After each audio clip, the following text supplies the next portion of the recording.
How's it going, everyone? Good. Thank you for joining. Oh, and there's lots of people here. Hello.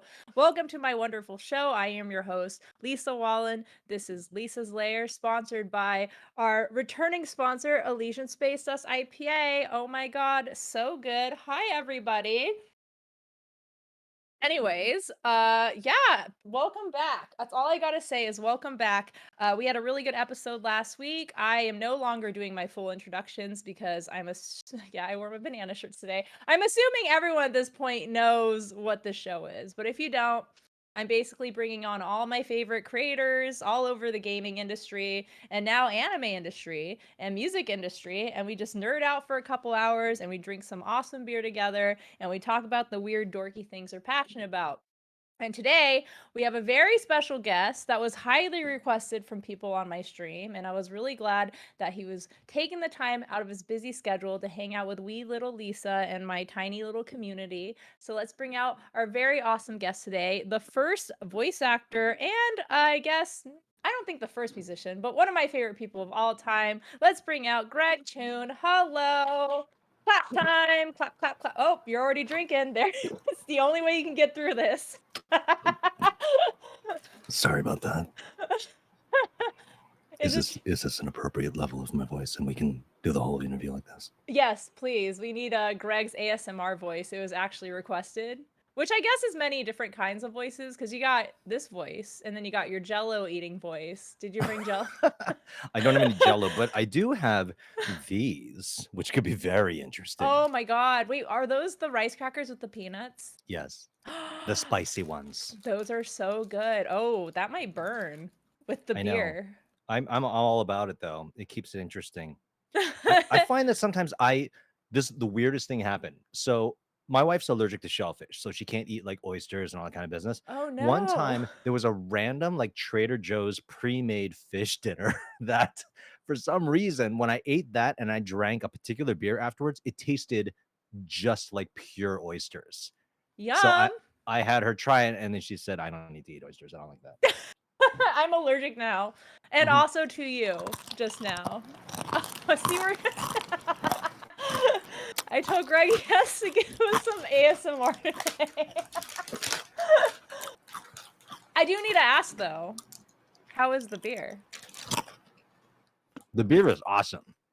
And I actually don't drink a whole lot nowadays, like at all. But that's why I was so excited for tonight because I knew we were going to be doing this. Actually, IPAs are is funny fun fact are my go-to because I actually don't know a ton about beer. I really don't. Like I will order like Hefeweizen or IPA, right? And this is really good. Plus, I like the vomiting avocado or whatever this artichoke. I think it's a hop. I think It's it's a a hop. hop. I think it's a hop or like How interesting. barley. I don't know. So since Elysian is one of our sponsors. They had the Great Pumpkin Beer Festival this weekend. And me and my wonderful boss went, and it was intense. It was like, here's 6 drink tickets and you can try whatever you want, and it's all most of the stuff is like really heavy beer because it's like dark beer is best pumpkin, and it was amazing. And I had my favorite beer ever there, which is a Ghost Reaper IPA, and it had ghost peppers in it, and I don't know what it is. For someone who doesn't like ghost peppers or IPAs that much, it's combined effort made it amazing. It's like you get the beer taste and then the pepper would just kind of cleanse your palate, I can you feel know? that. It No, was my like favorite food in the world is like real authentic Szechuan. I used to go to Hong Kong like 3 times a year for work. When I was writing music for a Hello Kitty animated show. It's super random.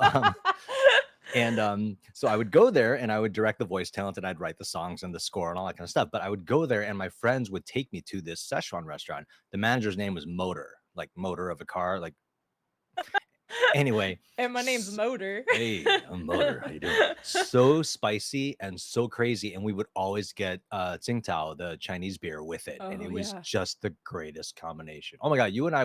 If you and I ever went to Hong Kong together, we would destroy that place. Like we would I make the love news. I love Hong Kong. I went to Hong Kong in 2019, which was really bad timing with what was going on in Hong Kong, but I ate the best spicy food my entire life. I did not eat spicy food most of my life until I went to Asia in 2018. Was like, well, I can't not have spicy food. Like Oh my God. especially Korean and like any sort of Chinese dish. It's like, no, like, girl, what are you doing? It's like I had my sister was like, I want to come to China with you, but I'm vegetarian. I'm like, have fun with that. like, Dude. like, I It's don't know it's what a to tell perfect you. place to be a vegetarian. No, no, no. I mean, because the thing about Szechuan, actually one of my favorite dishes other than the fish and the chicken dishes is just this weird ass vegetable.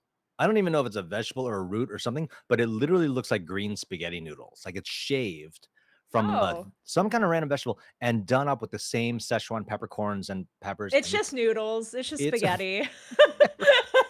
it's so good. Oh my gosh. Now I love I'm it. Both, I think every time we started the stream has always started with food talk. Like that's just the go-to, because it's just like that's like the one thing I miss the most about traveling. It's like I've been, going to like LA and San Diego and stuff. They all have great food. They all have great Mexican food, which is what we seriously lack here in Seattle. But like no Asian food's ever gonna replace eating in Taiwan and Hong Kong and Japan and just miss it. You can get like in Taiwan, they have all the night markets and you can get like Michelin grade noodles, like beef noodle soup and like oh my pork god. buns that have been perfected for decades for like 10 cents and it brings tears to your eyes. It's just You so need to have good. you need to have like a world traveling eating show. Right? Lisa's Lair I on would over the so world. everybody would love it. Are you kidding? Because you're like I'll be Walmart Anthony Bourdain. because you're like crazy tall too, right? Aren't you like 7 feet tall or something like that? Yeah, I'm like 8 feet Yeah, tall. you're like 9'6". I'm Like like you would a I'm like a sizable 8.5. you, Yeah. you would walk around Asia and it would just be like this spectacle, and then you would eat stuff, and then people would like ooh and ah and press their face on the window, and then be a great show. They just think I'm Yakuza already. I've told this story on stream, and one of my most hilarious moments I ever had in Japan is like when you go to like Tokyo and like Osaka and stuff, like they're used to seeing all sorts of foreigners. But I went like all over the place, and I went to Kobe and I was gonna check out the Suntory distillery. And while I was walking there, a guy walked up and like tugged my arm and like looked at my tattoos. He's like, "Come here." And I was like, "Oh, well, this is sketchy, but I'm gonna do it because whatever, I'm in Asia." They pulled me into the distillery. They probably gave me maybe $100 worth of whiskey tastings, and they kept calling me like mafia and like I don't know if they were making fun of me. Like it was like they brought me in as entertainment almost, and it's like four people are just sitting around staring at me drink whiskey, and they just keep giving it to me, and they're like, "Hey, mafia!" And this is like the third city I was called mafia in, so I was like, "Okay, I just assume this is who I am now." They got me pretty drunk at 4 p.m. They gave me some food. Like I said, it was probably like $200 worth of things I consumed, and then kicked me out when everyone showed up. Like, like the doors opened at 5 p.m. and they shooed me out of there. They were like, "Okay, go." I was like, "What?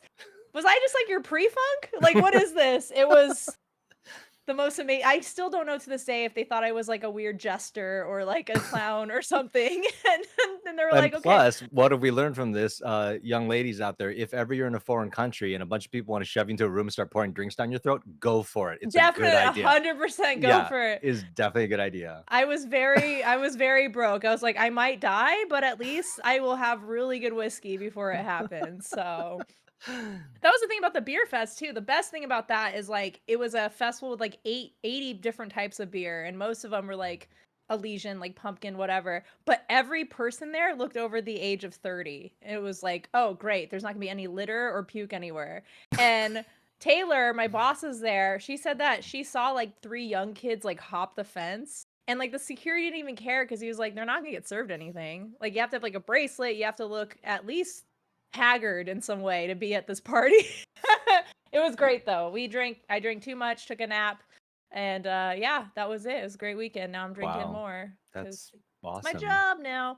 I was gonna say for those who are joining, like obviously like Venom Death Ninjas here, Crazar, all of our Blue Seas here, Beach, everyone from my community that we love. We love Greg. For everyone at EG, we really love I'm sorry, what? we love Greg because I haven't even properly introduced you yet. Greg has done obviously amazing tons. You've done tons of voice acting roles, but you voice one of our favorite characters of all time, which is Yagami from Judgment. Hello. There's our And boy. and You also voice Namba in Like a Dragon, and I am playing it in Japanese because I'm a bad friend, but I did listen to the English version of Bakamitai, and you fucking killed it. It's so good. It is like Akiyama's Bakamitai is like my favorite because Koichi Yamadera's voice is just like butter. But yours is like, English butter. So it's Oh, it's amazing. thank You're all, you. yeah, fire out. You're in so many things. I know you're our special guest, but I gotta humble you a bit, okay? Like, I'm just kidding. But Hey, like, there is a I did a Japanese version of Bakamitai also. did you really? On my Twitter, yeah, just because like, I figured What? yeah, because like, I was just like, "Well, this is something I should do," because there's the whole, like, everybody's always talking about this and that in English, Japanese. I'm like, "Okay, well, I'll just do a Japanese version," so I was it's like, out we're there. gonna go find this right now. I'm gonna show that on my stream. I have to hear this because I did a subathon back in June and lost one. Well, I shouldn't say lost, but one of my things was like I would sing Bakamitai on stream. So I have to like learn like I know the lyrics from playing the games and I can sing along when playing it. And then you turn off the game, I'm like, I have no idea what I'm doing. So I'll just sing your version. That I'll sounds just take good. your version and add like a woman's voice to it, and they'll just think it was me. It was just you, I can't actually. wait to see I this. will cameo you to sing for me, and then I'll just play it at the right time. But I was gonna say, for those who aren't from my stream, e.g., people mainly, I met Greg from playing Twitch streams, which is crazy because most of the connections I have on Twitch I've met through Twitter and like Instagram, like people I was friends with before, but we became friends from playing Yakuza on stream. And then I'm I trying to came, remember. I can't no, you raided me one day yep, randomly. That's how we met. That's right. and it was people from my stream saying we should go raid Greg. He does the voice of Yagami. He's like, hell yeah, Oh let's my go god. do it. And then you were like, let's be friends. I'm like, you actually want to be friends with me? Okay, I'll take it. It was You're super awesome. cool. And I remember too, hey, this is how classy Lisa is. She came in and she dropped a 10 sub bomb too. Like, who raids and then drops a big old bomb? Me, yeah, a big old $50 bomb from Boss me. lady. Boss ladies do. I also watched you beat what was it? I thought you beat Yakuza 6. I watched you beat Judgment like off of my stream. Like I ended stream to go finish watching your stream one time because I was like I need to watch you stream and then that's when I learned that you eat jello. And I would be like I was like lurking and I had it up on one stream and you were playing or I think you were playing like a dragon. I was playing Yeah, I 6 on only no played Like a stream. Dragon in Judgment, so it must have Yeah, been Like a Dragon. you're playing I was playing it 6 off stream, like, grinding, and then I remember having you on the other screen, and all of a sudden I could hear, like, you I thought something was wrong with my audio, and then I just looked over, I was like, "No, Greg's just being gross, it's okay." The Jello was good. I Yeah, like what that. ep someone wants to ask, what's your favorite flavor of Jello? Lime, but only because it's from like a SNL sketch back in the day with Who Shot Buckwheat. Anyway, doesn't make any sense. Speaking of SNL, I had to do some I did some deep research on you because I know you've done incredible voice acting, but I also know you also compose and produce music, and I had no idea that you had worked with the Lonely Island. Yes, they That is so cool. we're What the working on hell? something. We're actually working on something right now, which I can't talk about, obviously. But Yeah. yeah, they. It's so funny because I met those. Okay, oh my god, it's just coming back to me now. So back in 2004, a couple college buddies of mine who are like two of the most successful like writers and showrunners in the business right now. They were writing on the MTV Movie Awards 2004, right? Wow. Andy, Yorma, and Akiva were also writing. This is before they were already Lonely Island, but this is before SNL, before they blew up and stuff like that. So they were just, Yeah. it was just a job to them. They were writing and they hired me. My buddies hired me to write like a 12-second musical cue for like a sketch with Lindsay Lohan on stage where she's talking to her parents about I forgot what it was. But the point is, they gave us tickets to the show and they sat me down right next to the Lonely Island dudes.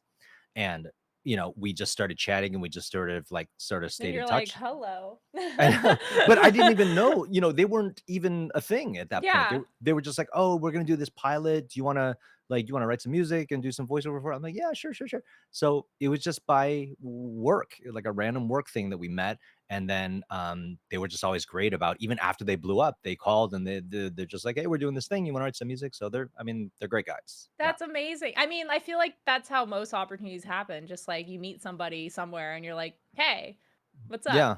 Like Yeah. us. Go Ray Greg's channel. Sure, let's do that, you know? Dude, that's so cool though. Like, wait, so did you start with music industry first before you're in voice acting? Or was it Yes. wow, okay. So I was actually a computer scientist. I studied computer I can see science. that. Yeah, I know, nerd. And so You I, nerd. you dork. Um, Go collect some keys. When I came to LA for the first time in '96, my first job was at DreamWorks when we were working on Prince of Egypt. Remember that movie, like forever Oh, ago? such an incredibly underrated film. It's a beautiful movie. Oh Yeah, my god. So I would like fix the animators' workstations when they would break. I was literally like desktop support, right? And then I worked there for a few years and stuff, and then went off and started kind of doing my own thing. But that was my first job, and that's such a great first job. it was pretty cool. I mean, there were like 50 of us when I joined. Like DreamWorks is huge now, right? And we would like they had a cafeteria for lunch. We would all just go and like Jeffrey Katzenberg was there having lunch with us and all this kind of stuff. And so it was a really, really special time. I got to meet Steven Schwartz because he was writing the music for Prince of Egypt and everything. And so it was crazy. But um eventually I actually left LA and I had intended to become a computer science professor because I was after being in LA for several years, I was like, oh, people are so weird here. Like all these actors, they're so weird. And and And I now was you're like, one of them. I know I'm one of it's terrible. But I was like, I can't handle this. Like, I just want to be a normal guy. I'm gonna go teach computer science. So I was getting a PhD in computer science in San Diego. And then eventually, like when after I got my master's, like you do this test to like this presentation to get your master's. And then I presented my research.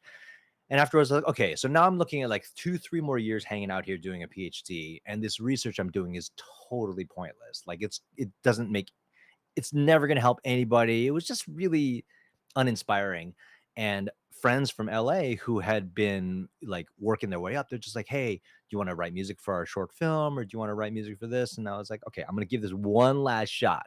And I'm like 30 something freaking years old at this point. I'm like, it's now or never. Like, I'm gonna either try now or I'm gonna, whatever. So I came back, I started writing music for like commercials and reality TV and stuff. And then Cool. yeah, and eventually I got the voice acting bug and kind of got into that and have been doing that for the last oh my god, the last 12 years. And now I'm directing. I've just recently gotten into directing and I'm directing voiceover for Blizzard and like it's super amazing. Like they use amazing actors from all over the world, like London and all this country and that country and it's just super cool. So every 10 years or so I have to add something else to what I do. So Things. What other jack of a trade can I be? That's so cool though. I mean, like, I feel like that's how most people's like stories are. Like one of my favorite interviews of all time was Charles Martinet when he got his voice for Mario. It was like they had already closed the production, everything down. He was like, "Can I please just try?" Like and they were like, "Fine." Like had no interest in him whatsoever, and he got the gig. Like it's just like things like that seem to work out. I mean, it's kind of how it worked out with me and like EG. Like I was just like, like I had been doing freelance gigs forever and they had actually was an Elysian beer commercial we did with EG and they were just like my friend was like, "Do you want to be in this commercial?" And I was like, "I guess. We'll see where it goes." And then I met all the EG people and now I'm here. So that's so there's hope, guys. If you're a computer scientist or a chemistry teacher or you want to start cooking meth, like you're able to do that, Like Oh, that's and so by the way, cool. and everybody should know, like, I started pursuing voiceover when I was almost 40. Okay, Oh so yeah. when talk about like it's never too late, like seriously, it's We had to never go through puberty first. So, yeah, like I really want to do some reads, but I just can't help this right now. it just took a really long time for some reason. I also feel like most voice actors are usually like there's a lot of younger voice actors right now with anime, and I know there's like a bunch of problems right now with like contracting and everything that's going on in the voice acting community. But like starting out that young is mind blowing to me because I'm like I feel like for me it's like stand up comedy. I look back at what I was doing in my early 20s and I was like, this was only funny because it was only coming towards people my age. But like voice acting, you work so many different roles. Like you could play teenagers or older people, and it's really hard to book a 20-year-old to play like a 50-year-old in a game. You know what I mean? Like it's just like I feel like that's pretty normal for voice acting. Who knows? Maybe in the next 8 years I'll become a voice actor. Maybe you will. Maybe we'll work together. I'll be girl Yagami. Yes. Yagami's daughter Yeah, in the exactly. banana shirt. There you go. Kaito and Yagami's born baby. There you go. I was gonna say too, because ever since we became friends on Twitter, I always saw that there are a lot of people associate with you like different characters, and like, Fire Emblem usually seems to be the number one. At least when Fire Emblem, the last big one that came out, because you voiced like what, like 5 characters in it. 4, but yeah. 4, but let's say But who's enough. counting? I mean, Yeah, enough. You voiced enough characters in there, and then so for me, it's like I've always seen you. Like I'm always like you're Yagami, and then I played Somnia Files. I'm like you're also the other weird detective guy. You're just the weird detective guy to me. yeah, But I want to know like Pervo. what would you say what character you would probably get recognized for the most now? I mean, it's probably still Ike from Smash, I think. That is so funny to Oh, me. no, no, no, no. What am I talking about? Muzan from Demon Slayer. It's definitely Muzan at this point because Demon Oh Slayer's out of yeah. control. Yeah. Demon Slayer dub. I watched the dub and didn't even realize that you voiced him. And then I was like, oh, of course he did. I feel like everything I've watched dub, it'd be like, Greg voices him. Like, yeah, I get it. Greg voices everyone. Like But the only important one is Zepile, obviously. right, Zepile from Hunter x Hunter and his 5 friends. Didn't you also voice the octopus too? Ikalgo, yes. That Yeah. is yeah, the two best boys in the entire series. No one else matters. Just the two characters with the great eyebrows. That's who you voiced. That's so cool though. I will always see you as Yagami though. And I love that that's kind of like who you are like on Twitch. Like all your emotes is like Yakuza, like Namba or like Yagami because I feel like that's such a niche and big role because it's like that's your character. I'm so excited to play Lost Judgment because I'm gonna play it in English. Oh my god, I'm gonna be in your stream. I'm gonna have no Oh life. my I'm gonna get god. fired from everything because I'm just gonna be watching your stream. But that was my first lead role. That was honestly my first real lead role in a big game. And like, it was. I've told this story before, but the actual kind of arc of it all, like, it was such a mind blowing experience, and it was one of those things that make you think like, this is why I wanted to get into this business. So no matter what, like Yagami will always be that in my heart as far as like my who I identify with, you know what I mean? I mean, And I it's kind of I heartbreaking it's going away too, you know what I mean? Like I think we've seen the last of Yagami, but to try and come to peace with it, I've been telling myself, like, look, you're in two of these games. They're wonderful games, and there's no jumping the shark that's gonna happen. It's not like it's gonna happen, at some point you do another game, people are like, "Ugh, you should have stopped with number two." You know what I mean? No, no, your voice is too recognizable now. Like, and people can point it out. And also, like, the Judgment games are now like going on to PC. Like, they're I just know. gonna. I feel like Yakuza. Like, I didn't get into the games until God 2020 when I started streaming. I didn't play any of them. I knew about them because I always saw like the goofy like gifs of like Yakuza Zero and stuff. But like I think the company itself knew that a lot of people needed to be reintroduced to it, which is why like Zero and the spin-offs came out. Mm. But ever since like a Dragon came out last year, I've seen more people get into the series. And so yeah, like you're just gonna be like the famous friend we all have. I mean, like I saw the Squid Game work. I was like, man, Greg's gonna be too cool for everybody now. I Please. Oh my gosh. I see how it is. Yeah, right, right, right. I just want you to do a Hamura cosplay because you have such immense thirst. Like, you I would kill that do. white suit, man. I want to wear his white tracksuit and I want to smell like Old Spice and cigarettes. Like that is just it's so funny. I was talking about on stream. I played the Final Fantasy VII remake and I never got into Final Fantasy. I was always like really focused more on like Nintendo, like pure Nintendo franchises. It wasn't until maybe 2014 I really dipped out to like PC and like PS4 or whatever.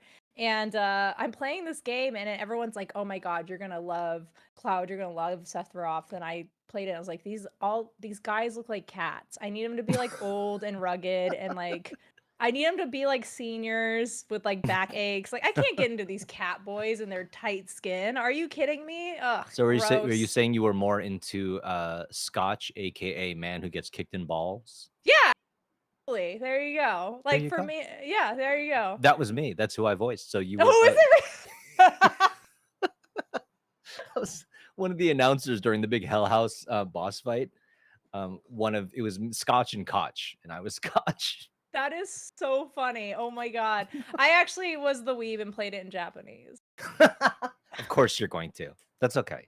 The fact that you're I gonna play Lost Judgment in English like makes Oh, my heart explode. I'm well, the just thing so is happy. I played I mean, the whole reason why I played them in Japanese is because they were taking place in Japan, but I listened to all the voice acting I rewatched all the cutscenes in Judgment in English.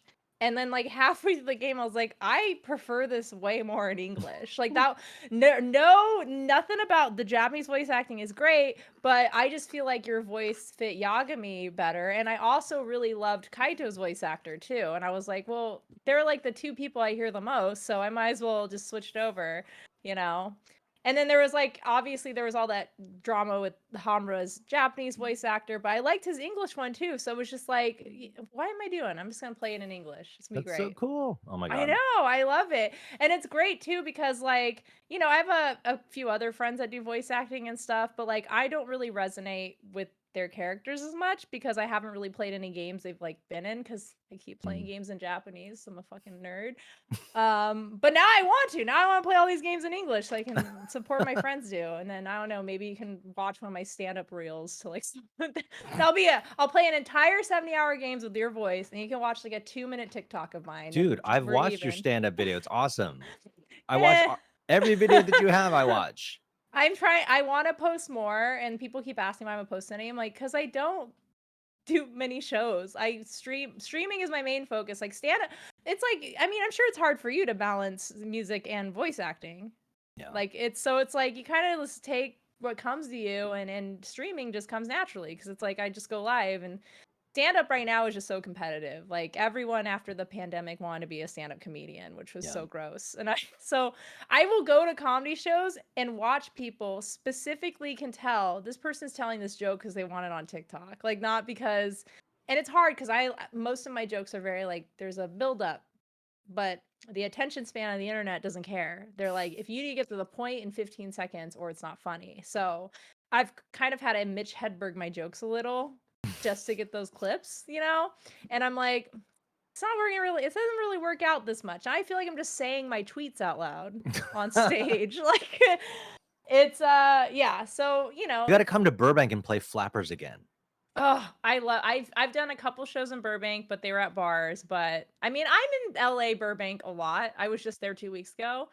And Why don't you when ever I call me? What's the matter with you? I was gonna say, when I'm there, we gotta go to the international district. We gotta get some the food. Oh my god, the food in like Little Tokyo and in Koreatown, Chinatown. Oh, it's the closest thing I'll get to being in Asia. No, dude, Actually, I got to take you to Alhambra and Rosemead if we're talking about Chinese food and stuff. Like Chinatown in LA, like it's fine and stuff like that, but you want the real good shit, like I'm yeah, you gotta taking you go. to Valley Boulevard and Rosemead, man. So my best friend lives in San Gabriel. Oh, yes, exactly. So, yeah, she was like, "We're not going to downtown. Like, we're gonna go here in the valley. This is where the best food is." And I was like, Mhm. "Oh my god, this is why I'll have to do that." And then we can post a video of us reviewing food in different voices. Oh, dude, we're gonna stream the whole meal and Oh, we'll just stream the whole meal. There we'll you go. ASMR our bobas and everything. It's gonna be awesome. Oh, I love it. I love it so much. I'm actually planning on doing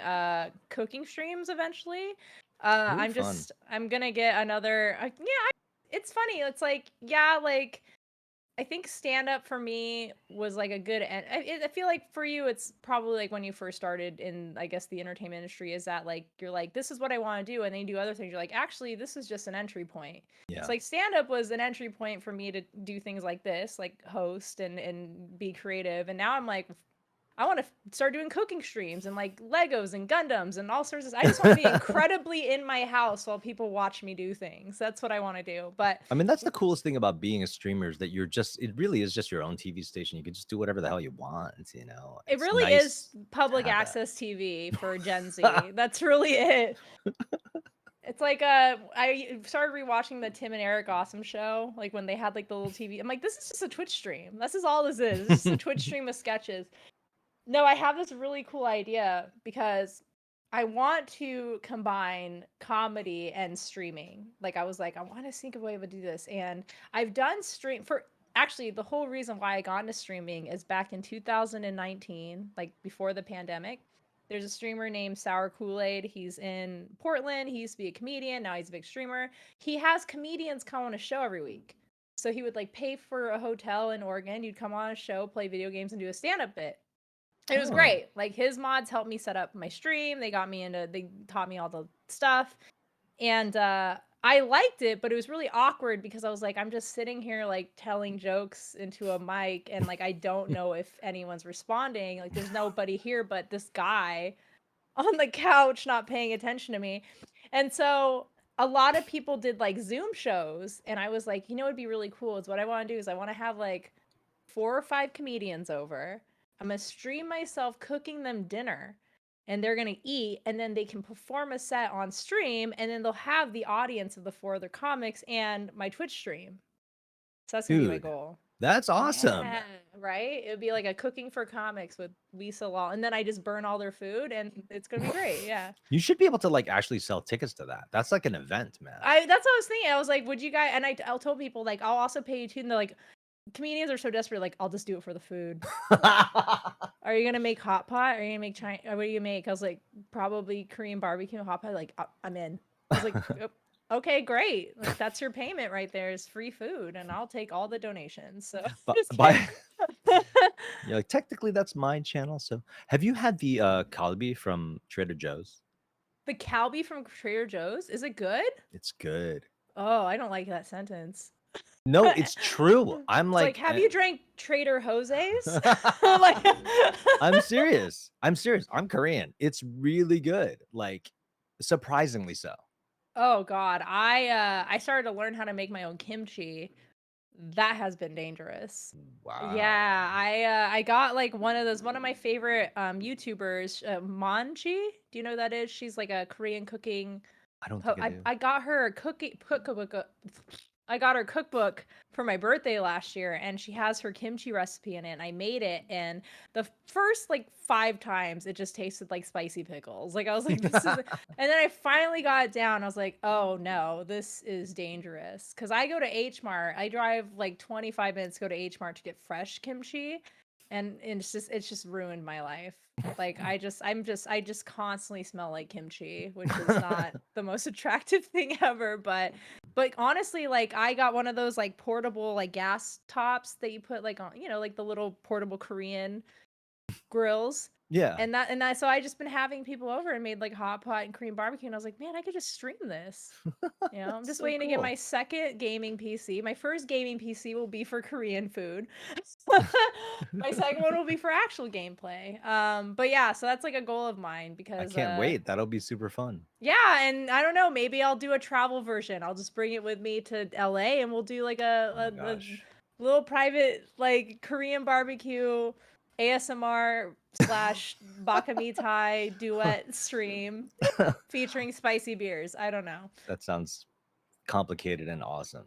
I am wanting to know this because voice acting, I think, is the one. Because I don't know, like a lot of comedians get into like acting. I feel like actually a lot of actors start doing comedy just to get into acting because it's a very easy way to meet famous Y- people. Yeah, it sure Yeah. is. Yeah. It's like, yeah, because like I remember when I first started my first year in, I saw Tom Segura live and met him. I met Kevin Nealon, like Norm Macdonald, and I was like, oh my God. And they're like, yeah, it's just really easy to meet famous people once you're even in the entry level of this industry. And I was like, this is dangerous. Mm. But I don't know a lot of comedians that have gone into voice acting as much. I know a couple, and they've done mainly like friends projects, like pilots for TV shows and stuff. And I've always want to know, like, getting into voice acting, what was the big thing where you're like, Like, when someone's just like, "Hey, man, you got a voice for cartoons." Like, like, what was the thing? Like, like, what was the thing that made you wanna get into it?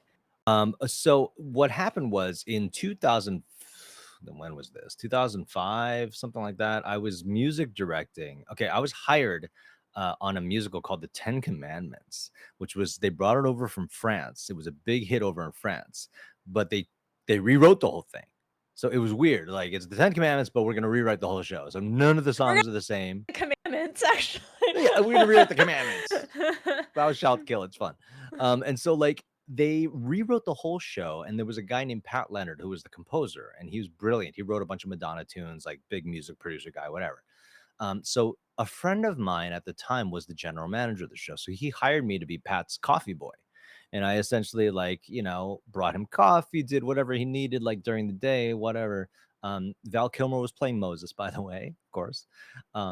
And Rest Adam in peace to his Lambert. poor throat. I know. I miss Val Kilmer, but anyways, I Adam know. Lambert's. Adam Lambert, lead singer of Queen now, was in our cast as just like one of the featured ensemble.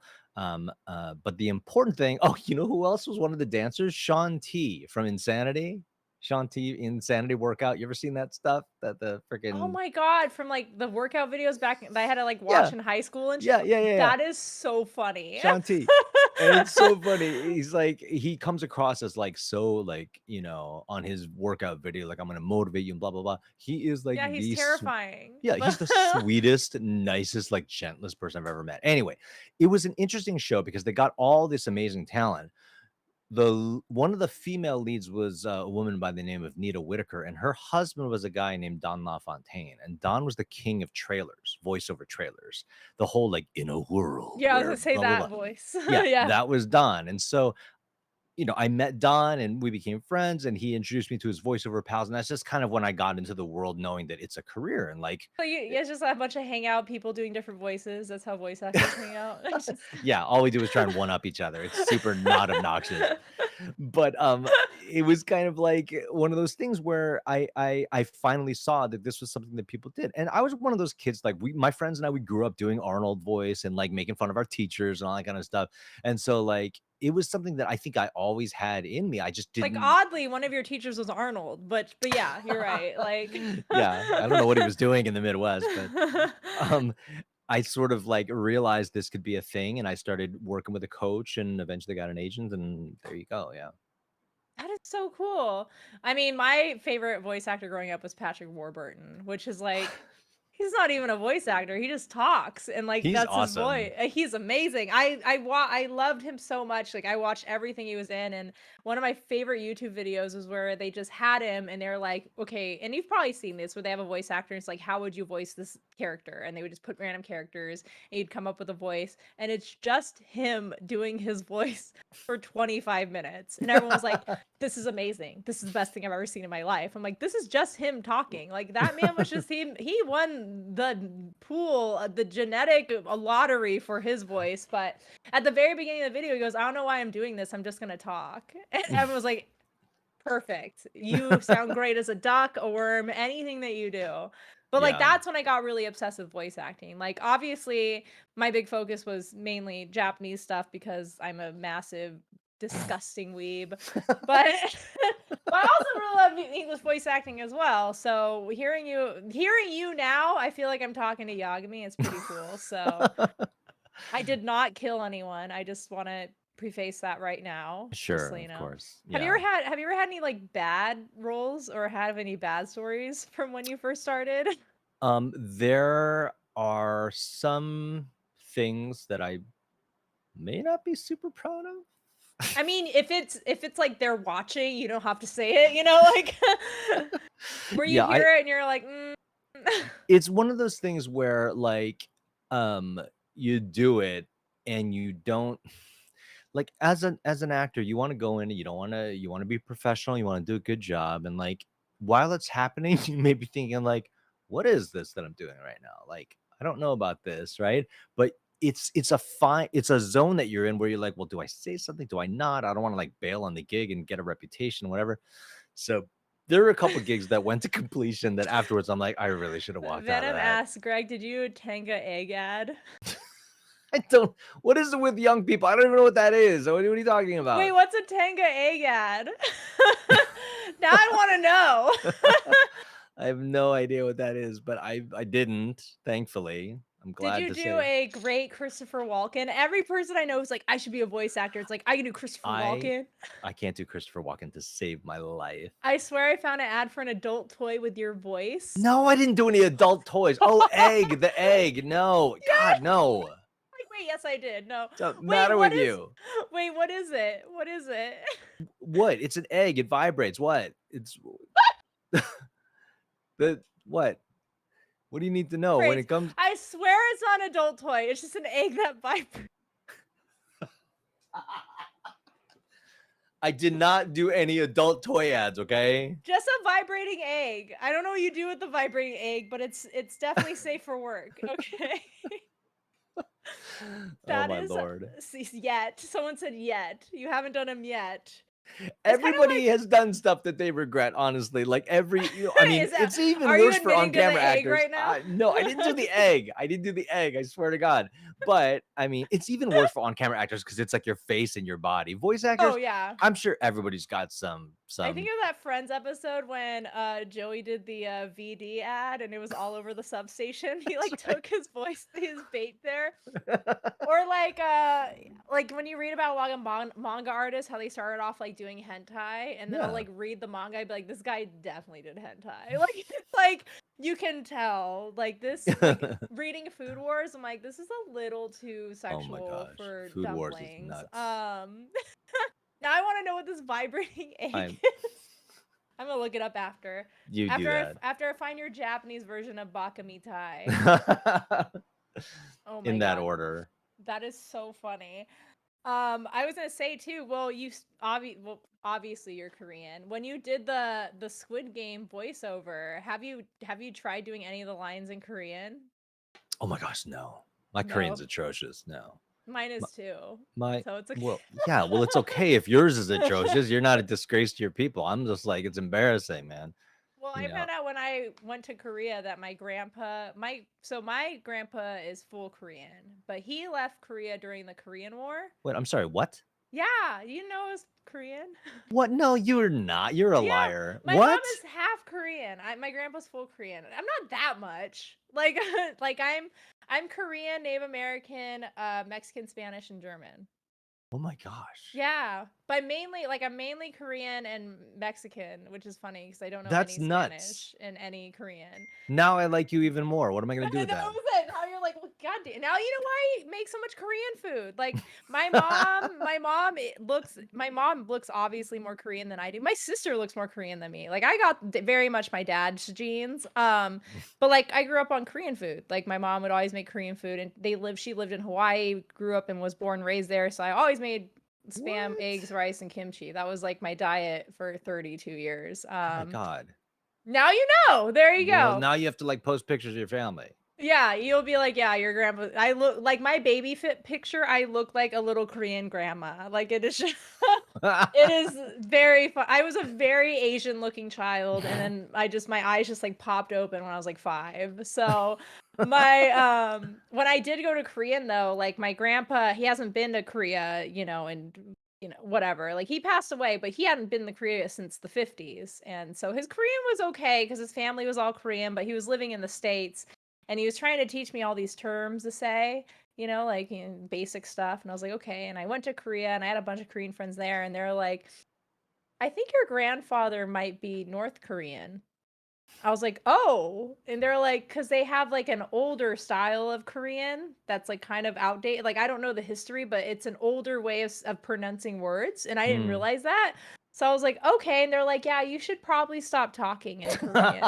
Like I what? was like, Give it an example. oh, okay. Like when I was saying like 감사합니다, I was Hmm. saying it differently, and like Busan versus Busan, it's like different words had different pronunciations, and I don't remember because this is 2014, but like I had a bunch written down. I was pronouncing it right, and they're like, that's how old people say that. Like or like that's how North Koreans say this. Like you should just stick to English. I was like, oh, okay. I feel very ashamed of myself. But yeah, that was very interesting to find out about my my ancestry. Oh my gosh. I'm still Yeah. reeling from this fact that you have Korean blood. You know what? My favorite thing to do in Korea was when the first second time I went, it was on my international trip. I just like went to Asia for like 4 months and I had no money. So I did everything I could do for free.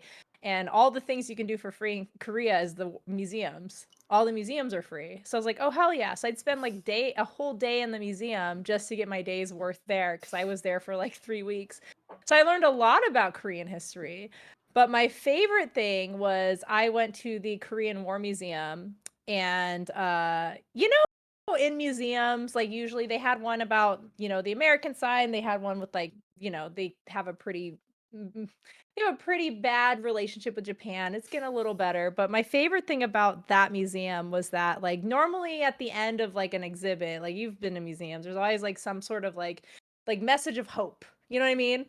I went to the Japanese one at the end, it just said, "Oh, no, we still fucking hate him," and, like, that was the that was the end of the entire exhibit. Like, I watched this all these terrible atrocities that Japan did to Korea, and I was like, "Oh my god," and, like, how they have, like, trade wars and all this stuff, and how Korea's like, "Okay, now things are getting better," and then they're like, "But seriously, we still don't like them." And I was like, "Oh, well, this is a great build up to that." So I didn't tell anybody I was going to Japan next, but, I went to the Korean War Museum because have you been to Korea? I'm Bunch of assuming you times. Yeah, have. yeah, yeah. Yeah.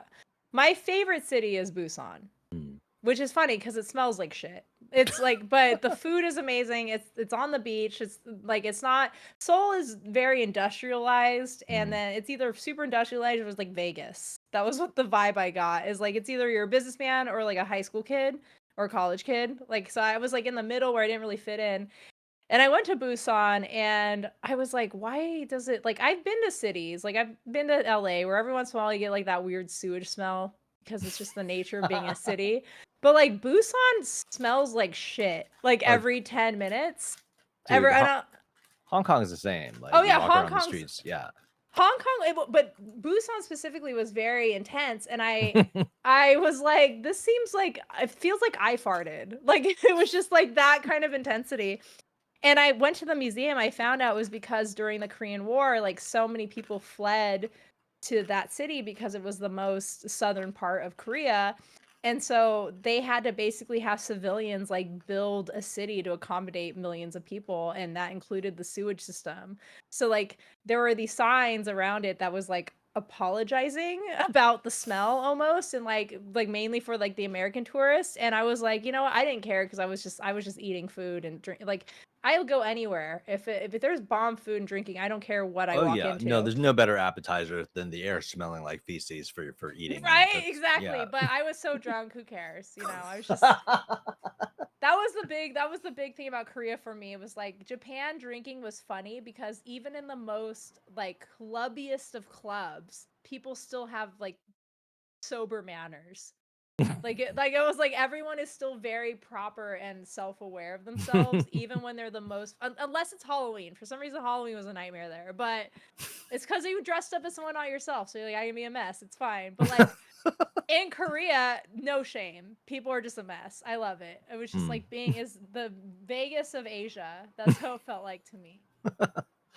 Oh Hong, man, I miss traveling. I really do. I used yeah. to travel a lot. What was your favorite country you've ever been to? Probably Paris, Sorry I'm if you sure. hear a train. What? Is there a train by you?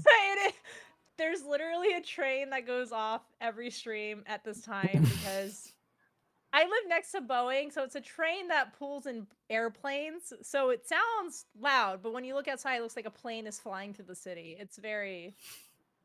I You have apologize, you have such an everyone. interesting life. I really want to come to Seattle. One of my best friends is in Seattle. The guy who married me and my wife, he lives in Seattle. He's a prof at UW. Um, Oh, and wow. we used to, back before COVID and stuff, we would come up to Seattle, once every couple of years to hang out and stuff. Next time I come to Seattle, I'm calling you. You should because I love Seattle. Obviously, I've been here my whole life. I love most of my I have my childhood. Oh my god, this train is so loud. I can't hear anything. That's good because I can fucking hear it and it's so loud. No, it is funny. I did grow up here in like King County, which is Seattle, and I always see that meme. Like you said, you grew up in the Midwest, right? Mhm. I always see that meme of like people like who stayed in their hotel and they think Olive Garden is fancy or whatever. And it's like, yeah, but I grew up like 30 minutes south of Seattle. Like, I didn't grow up in, the middle of Nebraska. Like, I grew up in a pretty cool place that people like move to. But most of my connections and like friendships are, in LA, Mm, just from the nature of comedy and streaming. And every time I go there, everyone's like, you should just move here. You should just move here. And then I'm like, yeah, I'm going to do that. And 3 days later, I'm like, I want to go home. Why? Because I yeah. can drink my tap water. Yeah. I And you can't can do that breathe your here. air without like hacking up half of your lung. It's good that you guys can't hear my train because then that means that my mic's working really well. Because before you could, and I'd have to literally pause to let the train go by so that we could. Come on, we get it. You're a train. You got to make your noises. You got to move on. No, you definitely should. It's funny. The last 2 jobs I had, we had a lot of outsourced employees that weren't from Seattle. Like they were from LA. They moved here, and Mm, they would just be like, Lisa, can you give us recommendations? And I'm like, sure. And so like I felt like my job for months was just being like, this is the best sushi place. And then they'd ask like, where's the best Mexican food? I'm like, not in Washington. I don't know what to tell you. Like we thrive on Vietnamese, Thai food, any Southeast Asian food and seafood is where it's gonna thrive. So oh, if you come here, dude, I'll that take you. crazy market. What's it called? What's the market? The Seattle market. Guacamayas. I don't know. The just down by the water there. Costco. Just No, my God, what does it matter with you? The place where they throw the fish at I you and know, all that stuff. Pike's Place. Oh my God, yes. I love that place. And it's probably like so ridiculous and touristy to you, huh? Oh, I love it. Are you Do kidding you? me? Oh, Every dude. time, like I had friends in town for PAX and like it's like, like 5, 6 blocks from PAX and like I'm like, let's just go to the market and eat. Like the food there is so good. Like It's so good. I And am like you can very get like sticks of honey and you can get like a hat with like made out of burlap. Like there's all sorts of random stuff there that's so Oh wait, wait, cool. wait, wait, hold on. Someone found your the Japanese version of Bakami Thai or the English version? I've heard the English version. It's very beautiful. I love it. It's The fantastic. Japanese one is just on my Twitter feed. Yeah, it was a long time ago, so that Do would have you been a do the lot of whole scrolling. song or do you do just the No, first just part? the same length as the English one. Oh, I can't wait to hear that. I don't even know if that's something we could show on stream, but I'm gonna listen to it after this, and then I'm gonna perfect your voice, and And then you will do an impression of me. I can't wait. I will do it on stream. So now that we're dipping into the second hour of this, so the first hour of the show is basically like interviewing, hanging out, blah blah. The second hour is all focused on our nerdy shit. So I gotta Ooh, know, what are you consuming right now? oh my gosh. The thing Actually, is, prefaced, I should ask first, you're a huge K drama person. yes. Oh my gosh. Yet to get into K dramas, but I want to because people keep asking me about it. I have some coworkers that are super into K dramas because I like Korean horror movies and like I've obviously seen like the big ones like Squid Game and stuff, and I'm like I want to get into dramas. So let's dip into the dramas. Okay, so the best Korean drama ever is called Goblin. All right, Goblin? Goblin. And That's what I in call my cats. the I think the English title is like Guardian, the Great and Lonely God, or something like that. You should be Anyway, called Goblin. Like it's that is just it's so it's so gorgeous. It's just the most beautiful. The music is beautiful. The visuals are beautiful. The people are beautiful. Like the story is beautiful. It's just the did you see Train to Busan? I did. Yes, the lead Gong Yu in that, he's the lead Oof. in Goblin. Okay. Okay. Yeah, you're sold. You're sold. You just sold me on it. Like I don't even need to know what it's called. I just Exactly. need to Google him now. He's so good. And my favorite K drama star, her name is Kim Goon. She is the lead female in that. Plus, my dream dubbing role is not the Goblin character himself, but the side character, sort of like the co-male lead, I guess, who plays like the Grim Reaper. Just super moody and emo, and I'm all about that. You know what I mean? So, it's just a beautiful, beautiful, beautiful story, and it just looks so wonderful. That's one you got to watch. And Okay, how many seasons is it? it's just one. Or episode? Yeah, Really? it's like how many episodes? What is it? 16 episodes, something like that. I don't I'm know. literally gonna watch this during Yes, you winter are, time. but you have to watch it on Viki. It's not on Netflix. I know, I You know what know, though? I do give credit to Netflix for finally adding J and K dramas though, because they never did. I Like know. the No, only it's thing they have great. the only thing they have was anime. I'm And like, on there's some Netflix, Vincenzo is super awesome. I love I've Vincenzo. heard of that one. I Yeah, haven't watched it yet. I never watched K-dramas, and I feel like it's right up my alley it because totally is, it like you know me, I like dramatic shit. I also like looking at very pretty people. So dude. That's all. Oh my god, that's all you need to know. So Vincenzo is sort of half lighthearted, half dramatic. If you want something just fucking silly, that's hilarious. What's wrong with Secretary Kim is a really really good one. Itaewon Class is a really good one. I could just go on and on. We just finished Lawless Lawyer. That was super awesome.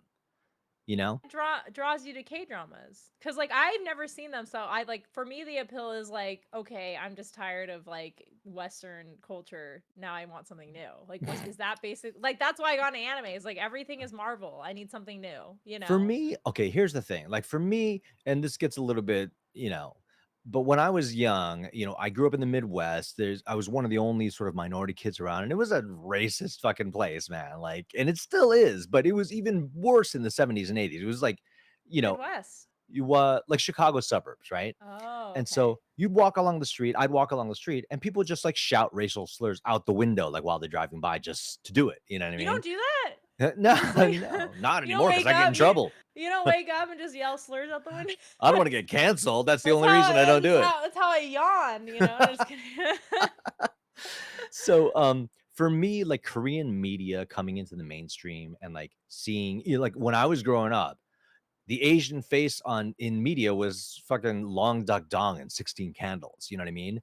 Okay, Getty Watanabe's a My love lovely, club. lovely. Yeah, exactly. I mean, you're obviously young, but like Yeah. it's, you know, Bruce Lee, I guess. There Getty you go. was trying to do what he was trying to do. God bless him. He was doing his career, whatever. But that movie made my life fucking hell at high school. You know what I mean? Because it was a super popular movie, and then all of a sudden, I was just long dog dong around the high school, right? And that Oh stuff no. makes you so mad. I can't even tell you. So, like now to see Korean media coming out and just like dominating, man, just like hitting hard, like is so vindicating for me, and I just relish in all of it. And so I love watching Korean faces on screen, and I love the stories. I mean, I'm Korean at heart, and we love suffering and melodrama, and that's what all these dramas are all about.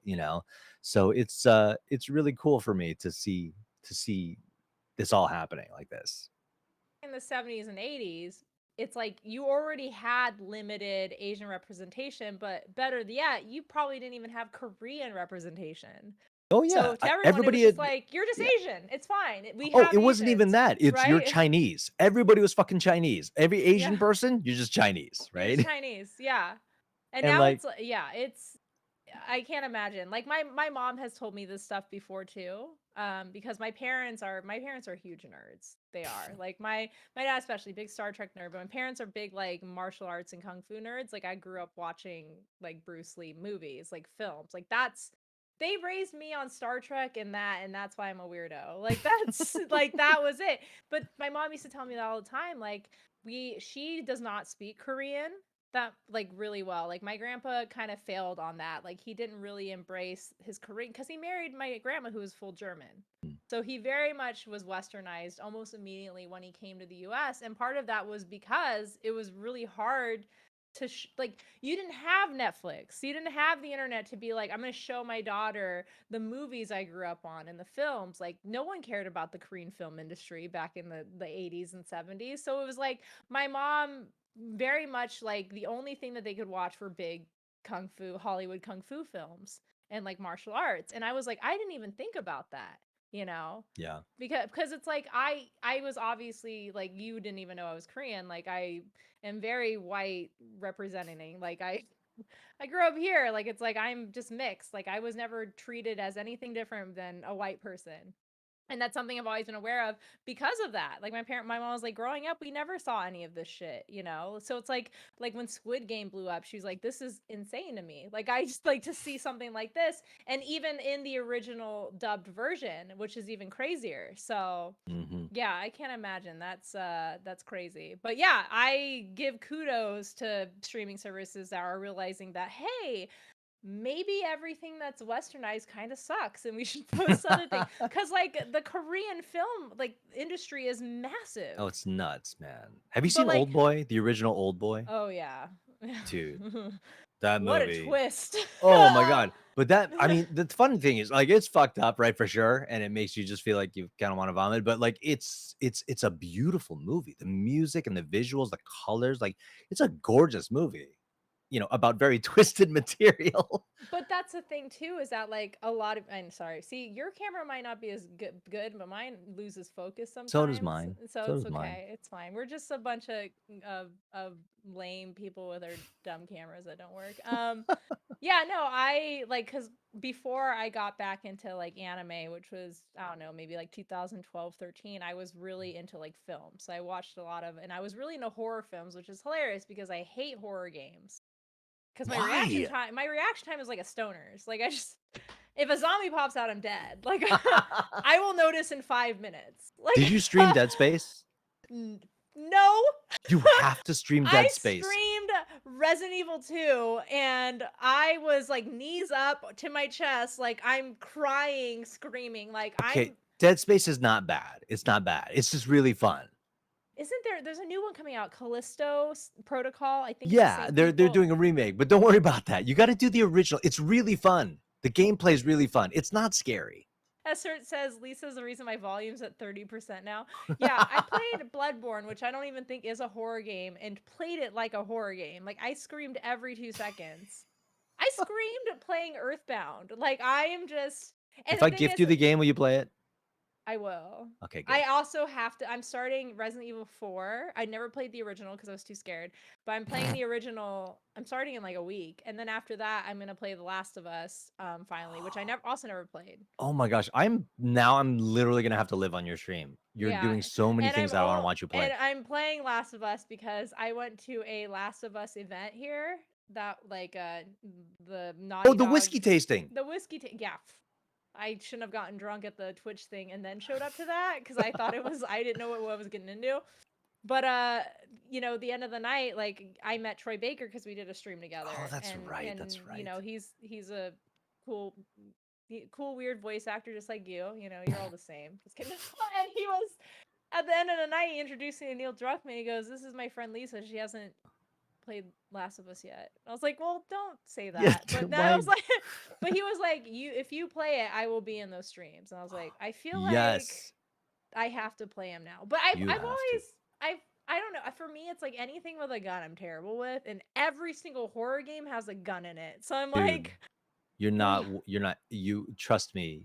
However you are, you're way better than me. And I had a great time with my community playing through Last of Us. It's so good. I will cry. I also cry a lot. I cried playing Judgment. Okay, you're The gonna cry very playing Last of Us. I Yeah. cried at the very end of Judgment. I also cried when Hamura showed up in the court because I was like, oh, I love this man. I don't think horny cry is a term, but I invented it. So I was just like, oh, I love him so much. I do want to really play it. Like, I don't know if I'll play Dead Space. I don't know if I'll play. There's so many horror games. I have video evidence. If I gift you the game, you said you'll play it. You have to play it. It's a I will. wonderful game. It's a wonderful, sweet We also family have game. video evidence of Brian Altano and I last week saying we'd get Wet Bandits tattoos from Home Alone 2 if they show up in the multiverse. So I see. I see. there's a lot of video evidence of me saying things. I'll play it. Fuck it. I'll play it. How long is it? It's like the hour and a half. That's it. Is it first person? No. Okay. If it's not first person, I can consider it because I can't Okay. do first person. And it's not an hour and a half. It's like 20 hours, but it's good. Someone said what? Yeah, an hour and a half stream. Okay, perfect. I'll play it. Just kidding. It's 20 hours. What else? You will love it. You will absolutely love it. You know what I'm playing right now? Metal Gear Solid for the first time. Oh wait, I've popped in a couple times. I've never played. Well, I take that back. I played Metal Gear Solid 5 when it came out because like my partner at the time, obsessed with metal. It was his entire personality was Snake, which was very funny. Like I'd walk into a room and he'd turn around and be like, "You're that ninja." I'd be like, "I don't know what that means." Like you, like would constantly be like Psycho Mantis, and he would like say everything in a Snake voice. I'm like, I don't. So we played 5 together, and I thought it was phenomenal. I was like, "This game is so good." He's like, yeah, yeah, you gotta play the other ones and blah blah." And I was like, "All right, fine. Eventually, I'll play them." And now, Did he really make noises like that before he actually got to yeah, the actual sentence? you gotta That's play it. must have been really weird. It was great. It was great. I was like, I appreciate the passion for Metal Gear Solid. And here I am starting it like 5 years later. But it's because one of my friends from my stream who's in the chat is letting me borrow his PS3 so I can play it. And I Oh. just gotta say, a lot of people were like, you may not like the first one because it's it's the first PlayStation, like it's a little outdated. But I'm like, okay, but the voice acting is phenomenal because like I played 5, which was the one David Hayter wasn't in. Hmm. And so I didn't really see the connection. So it's like I had this person giving me snake voices. I didn't see the connection because I was playing 5 and I was like, I don't see that weird goofiness that you see. And now that I'm playing, I'm like, all right, I see it. And now I'm like, when I go play 5, I'm gonna be like a little sad because he's not in the game. But yeah, like that is what's drawing me to the series is like, okay, like I'm not a huge fan of like stealth gameplay. I'm not like a huge fan of yeah, it's like a little outdated looks wise, but like the voice acting and cutscenes are so phenomenal that I'm like drawn to the series. So, Hmm. which is All really right. cool. It's not scary. I No, have it's not screamed a scary. couple times. Every time the alert pops up, I do scream. Just the whole Oh you my know, lord. it does scare me, but so right now I'm doing that. And then when I'm done with Like a Dragon, I'll do Lost Judgment. And so you're gonna have me do Lost Judgment and Dead Space at the same time? Yeah. Wow, that's gonna be quite the commitment right there. Steam is Yeah. your platform of choice? I do PS5 mainly because I want like the trophy list. I want to be cool. But I will do Steam. Like Okay. I don't know if you saw the bad news from 2 weeks ago, but this smart person left her Switch on a plane. No. I know. I cried. I'm like tearing up right now thinking about it. I literally cried for like 2 days. And not because I cared about the Switch, because I wanted to get my Switch back, like to get an OLED and to sell my old one. I'm sad more about the progress because I don't think I could saved it. And I'm like, no, the 500 hours of Stardew Valley is now gone. Like, Oh no. rest in peace. Is Dead Space on Steam? Yeah. Yeah, it's on Oh my Steam. It's God. on PS. Did I play on PS5? No, I played on Xbox, I think. When did you start streaming? I Like started when streaming like 2 years ago, I think. and was that Sophia, when did I start streaming, Sophia? Like 2 years ago, right? Something like that. Something like that. I was like, is Sophia like your Alexa? Sophia's one of my mods. She's in the chat here. Just your dog sitting there. Sophia, when did you Yeah. start streaming? Bark twice if it's 2 years ago. Like Yeah, it was definitely like a pandemic thing. All the VAs started around that time. Yeah, it must have Yeah. been it. Starting around July or August of 2020. Yeah, yeah, yeah. And I love it Wow. so much. I love my community so much. I love my mods. Like it's just Streaming was invented in 2020. it's been the greatest thing. And now get this. My stream is like extending my life. Like I'm doing workout streams basically just to be accountable to somebody. Not only that, but like working out with like my community there makes the workout go like so fast. Like I don't even care. Oh yeah, because you do like your work on stream too. Because I've seen you play like music on stream sometimes. Yeah, I'll And do music, I'll write music, I'll like anything that I can do with like my community hanging out with me, I would love to do because they're just beautiful people. And so like I've been working out and stuff. I don't know if I told you, but I'm having a daughter in like 3 weeks. Like our daughter's gonna be you born. really? Yeah. Oh my God. Congratulations. Is this your first? Thank you. No, I've got a son, a 6-year-old son, and then this daughter's gonna be my little girl. I mean, I So know you're a dad by nature, so I just didn't know if you were a dad yet. Because I always say like, "Cool dad, Greg." Because no, I'm you have full on dad. you have very huge dad energy. So I do too. I mean, look at the shirt. I am dad on his first vacation to Hawaii right now. Like that. That is an amazing shirt. Congratulations. Oh Thank you. my God. Yes, And yes. are you gonna be taking a break from streaming and Yeah, whatnot? for a while. I mean, here's the thing. I won't Are you probably naming will her Greg Gina? That's what Gregina. That's a Gregina. it's a redeem. It was a redeem that I used to do on my stream. People could redeem it, and I have to talk like Gregina for like 5 minutes. Can we hear Gregina right Well, now? basically, gets this. So like everything I say is kind of this You just way. sound like me. Are you You sure know? that's not me? Yeah, hi, I'm Lisa Wallen. I'm really, really cool. That's you. That's you. Yeah, this is dad cast, Lisa's dad layer with this is Lisa's man cave. There you go. And so anyway, I don't think the workout streams are gonna stop because I have to work out. I really at my age, like if you don't work out, you're fucked, man. Like Yeah. your life and your health will go downhill really fucking fast. Feeling that at 32, but yes. Oh my I gosh. I I went to get love mas when you young people talk about like how your body's starting to hurt. You have no I idea. just need to know what age do I need to get to before someone stops saying that, because when I was 20, I had 30-year-olds telling me that. Now that I'm 30 something, I have like older people telling me, like, is there an age where people just stop telling me, "Oh, you don't even know. You No. don't need No, no, wait no. until you have kids," you Yeah, know? well, think of what it's like to be 80. I mean, it's just like physically stuff is just not working, you know what I mean? And Well, so it's like if you get injured, you're just injured there. Like, that's yeah, just a thing.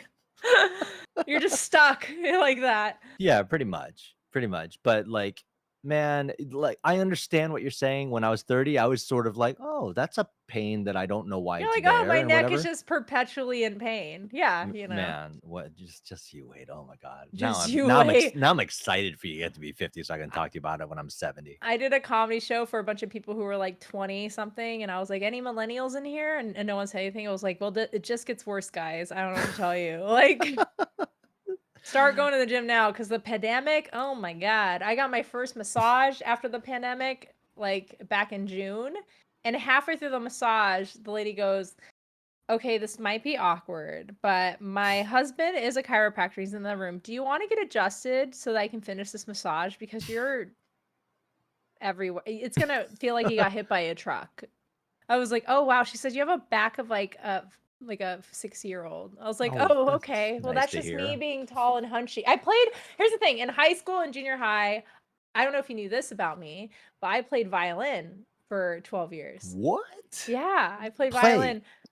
Right now, I actually do have it. You play now. My bow needs to be replaced, which is pretty expensive, and that's the only reason I haven't done it. And also the fact that it's like a very, very loud instrument to practice. Like I have a It keyboard and a is. guitar. It's very easy to just pick up a guitar and strum, but like violin is like a whole fucking performance. Like you can't just casually, quietly play violin. Like the whole tiny violin thing does not work. Like it's a very loud and aggressive instrument. And so I stopped playing, but it kept my posture amazing throughout Hmm. childhood because you have to play. And now if I try to play, I'm like, I'm going to be playing like this. Like I can't. I was gonna say too, I started streaming too right at the beginning of the pandemic. Literally the week when quarantine started was when I started streaming. Hmm. I, like, bought all my PC stuff in January of 2020 because I wanted to start PC gaming. I didn't expect to stream, and then I got hired to do a stream for G4 had an original channel called SideQuest, and they hired me as a host, and they were like, "Well, we need you to stream in order to host. Like, you can't just be a person.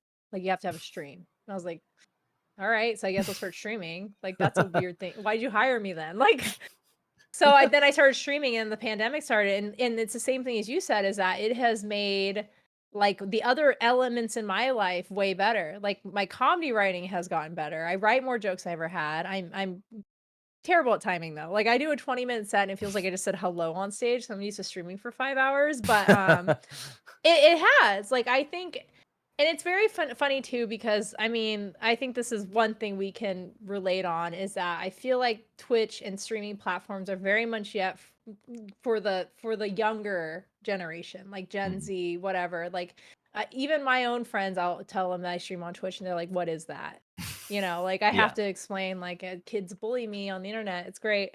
But it is like I don't think people. I know so many comedians that want to get into it because they're like, it looks like a cool way to make money. I'm like, it's not. But yeah, money on Twitch. I don't know what you're talking about. Anyways, but I tell them the cool thing about Twitch streaming versus at least stand up is like in stand up, or I guess any kind of entertainment is that you are playing a role. You're playing something that isn't really you. It's just your version of that. Like I'm Mm. not. everyone has a joke about being like a tall person, but my joke's about being a tall person specific to me. But like Twitch is great because it's you and then you build a community around that. And so I tell people like that was the cool thing about the pandemic is everyone's isolated, but like I had this community here that got me into all the games I play and all the connections I have. Like you, like Yakuza, Yakuzis, Yakuza. the Yakuzis. I am very excited. You know what? I have shockingly not been spoiled about Lost Judgment yet. Like, Really? I muted it all on my timeline. I even Oh muted my like my gosh. favorite characters. I was like, I don't want to mute Yagami and Kaito, but I'm going to. When are you starting? So I think I'm in chapter 10 of Like a Dragon right now. Uh-huh. So I have a little way to go, but I'm doing all the off-stream grinding, which is Mm. very funny. Like you've played the game. So what I do is like, you know, all those hero quests they give you? Yeah. I'm trying to do all of them, and, like, some of them are like, "You gotta fight, like, 10 baseball players in this area." So what I do is I just park my character in one spot, I go cook, clean, do the dishes, and when then someone comes on, I just put on auto, fight them, and then I will keep it on for, like, hours. I'll get all my chores done, I'll start working, and I'll hear, like, the doot, doot, doot, doot, doot. I was like, "Oh, I'm in another fight," and I'll just go up, I'll press and I've gotten, like, 40% of them done that way. It's great. It's like my Rayloff stream. I taped my controllers down, my PS5 controllers, and then went to bed, and basically cornered this one guy in Skyrim in the beginning and just like just whacked him the whole night. Like for it's an 18-hour stream that's on my channel. And like it was just to level up this one skill to 100 before leaving the tutorial part of the for the first part of the game. Oh my god, you remember, like, Super Smash Brothers? If you wanted to get Mewtwo, you had to keep the game on for 75 hours? I did the whole Really? thing, yeah, I kept it on TV. You know, we had the old CRT analog TV, so I just used our TV downstairs, I kept it plugged in, went upstairs, and 2 days later, I had fucking Mewtwo. It was I love it. amazing. It's the best feeling to cheat it like that, honestly. It really is. Speaking of, actually, this is might be an interesting story to you. Speaking of, Super Smash Brothers, I don't know if you were really into those games back then because you said you did Ike and Smash, but before they had the new announcer, the guy who did the original announcement voice was Pat Cashman.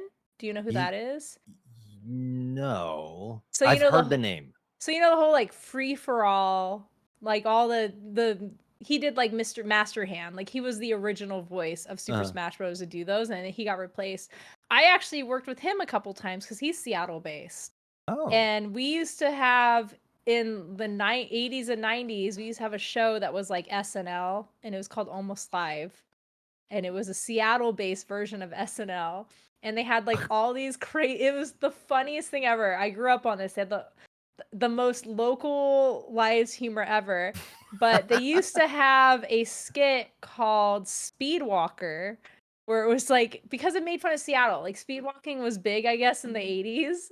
And so they had like a guy who would rescue people by speedwalking, and it was fucking Bill Nye. What? And that's how I knew who Bill Nye was. Way This is before Bill. before he was Bill Nye the Science Guy? Yep. This Oh is my he god. got Bill Nye the Science Guy as a skit from Almost Live. That's So the crazy. first time and so they made a newer version of that show a few years ago called the 253, the 206 or whatever, which was it's so grossly local. It's like when you go to like it's like when you go to the Midwest towns, they have like their thing, Oh my god. which is cute when you have like a tiny city.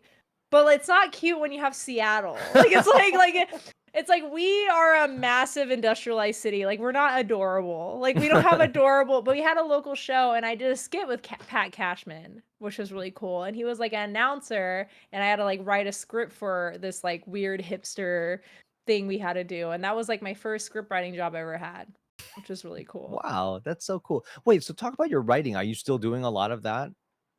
I am. I can't talk about exactly what I did, but this year, so I would say about 3 years into stand-up comedy, I needed to do something else because stand-up comedy is so interesting because like I've been doing it for 8.5 years off and on, but nobody will ever take you seriously as a comedian unless you're like a decade in. Mm. Like any comedian you see with a special, like the younger people, like John Mulaney, Taylor Tomlinson, they're all great comedians, but the only reason why they really got these specials is because of connections, which is big, in any industry. Most of the time, people don't really hit their peak as a comedian until their 40s, like how you said Mm, with voice acting. It's just yeah. it's just the nature of the craft. And so, 3 years in, I realized that. I was like, I can keep doing comedy, but, like, I can't make a living off this, so I started, doing podcasting and other things, and then all I did one day, and we actually talked about this with Brian on my last show, because Brian, he's been working in the gaming industry for forever. Like, he has been with IGN for years. He's been, like, an active host and everything for, at least a decade. Like, I remember watching his shit when I was graduating high school, so it was really cool to have him on here. And all I did was he told me, like, yeah, it's not bad to ask people for help. Like if your friends know you, they know you're not using them for help. Like, you just genuinely want to know how to get into things. And so that's what I did is about, 5, 6 years ago. I was like, hey, I want to start doing writing gigs. What do you do? How do I get into that? And it all started from there. I got that writing gig through the show. And then unfortunately that show went down and I don't have physical proof of it. I promised I did this word of mouth and a screenshot of me being on TV that my parents took. Like, that's how I have. But yeah, it was back in like 2000, I think 17. I tweeted something like that, and then somebody from Crunchyroll reached out to me. Was like, "Hey, do you want to do some joke writing for the Crunchyroll Anime Awards?" I was like, "Sure." And they really liked it. And they're like, "Do you just want to write the script?" I was like, "Great." And of course, that was my first gig, so like I was severely underpaid. And because it's like you'll just take whatever. Yeah. And then from there, I just kept getting stuff. And even now, like, I'm still a contractor with this YouTube channel that's based here in Seattle. They're huge. They're called Cut, and I did game writing for them. I did, like, they do like these videos called Truth or Drink, where they do truth or drink couples, truth or drink exes, and you get two people together and they have a shot and they ask them a question. They can choose the answer or take a shot. Oh my gosh. So That it's sounds really awesome. it's really funny, and so I was writing content for that, and then I wrote a physical game, called TBH, which is now, like, in, like, Target and stuff. Yet Wow. I still can't get my check mark on the internet, sorry, like, I'm not that cool, but even though there's a physical game out there with my name on it, and I had to write, like, a bunch of prompts, and that was my big project during the pandemic, is that we had to write 400 prompts, which is, like, each. So each one of us wrote 400 prompts, and each one of them had to be extremely unique.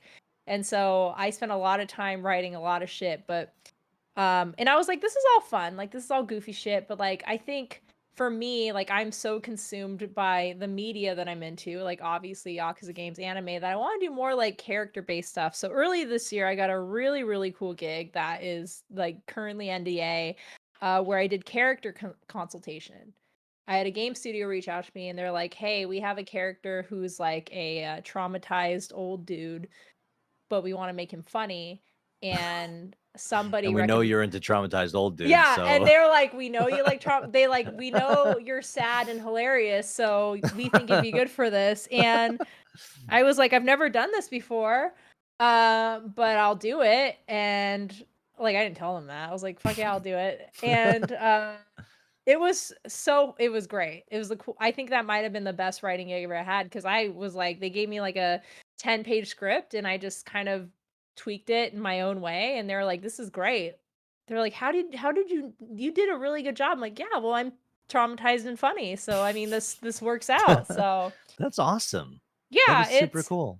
I think a lot of comedians, like, cause I'm basing myself as very local. Like, my reels and TikToks and stuff have been doing good, but, like, I'm still incredibly, like, a local comedian. Like, I don't get booked a lot. Like, I'm still in the same realm as everyone else, but not everyone else takes advantage of those opportunities. They don't realize, like, and you probably know this from music, like, you sing and you're like, "This is a great opportunity to dip into voice acting because you know how to use your voice." And I think a lot of people don't see that, is that, like, having a talent as comedian, you could be a writer, you could be a public speaker, you can be an ordained minister. A lot of people do that. Like, it's like, I You got can my be an license. actor too. I mean, stand-up Yeah, comedy is 100% acting, being up on I stage and got doing the my whole thing. ordained minister license. So if you need someone to 20 years, one of your kids gets married, just let me I know. was Dig it thinking of out. doing that for all the Somnium file heads, like, if they wanted to have Date marry them, like, I was thinking of getting ordained with Universal Life Church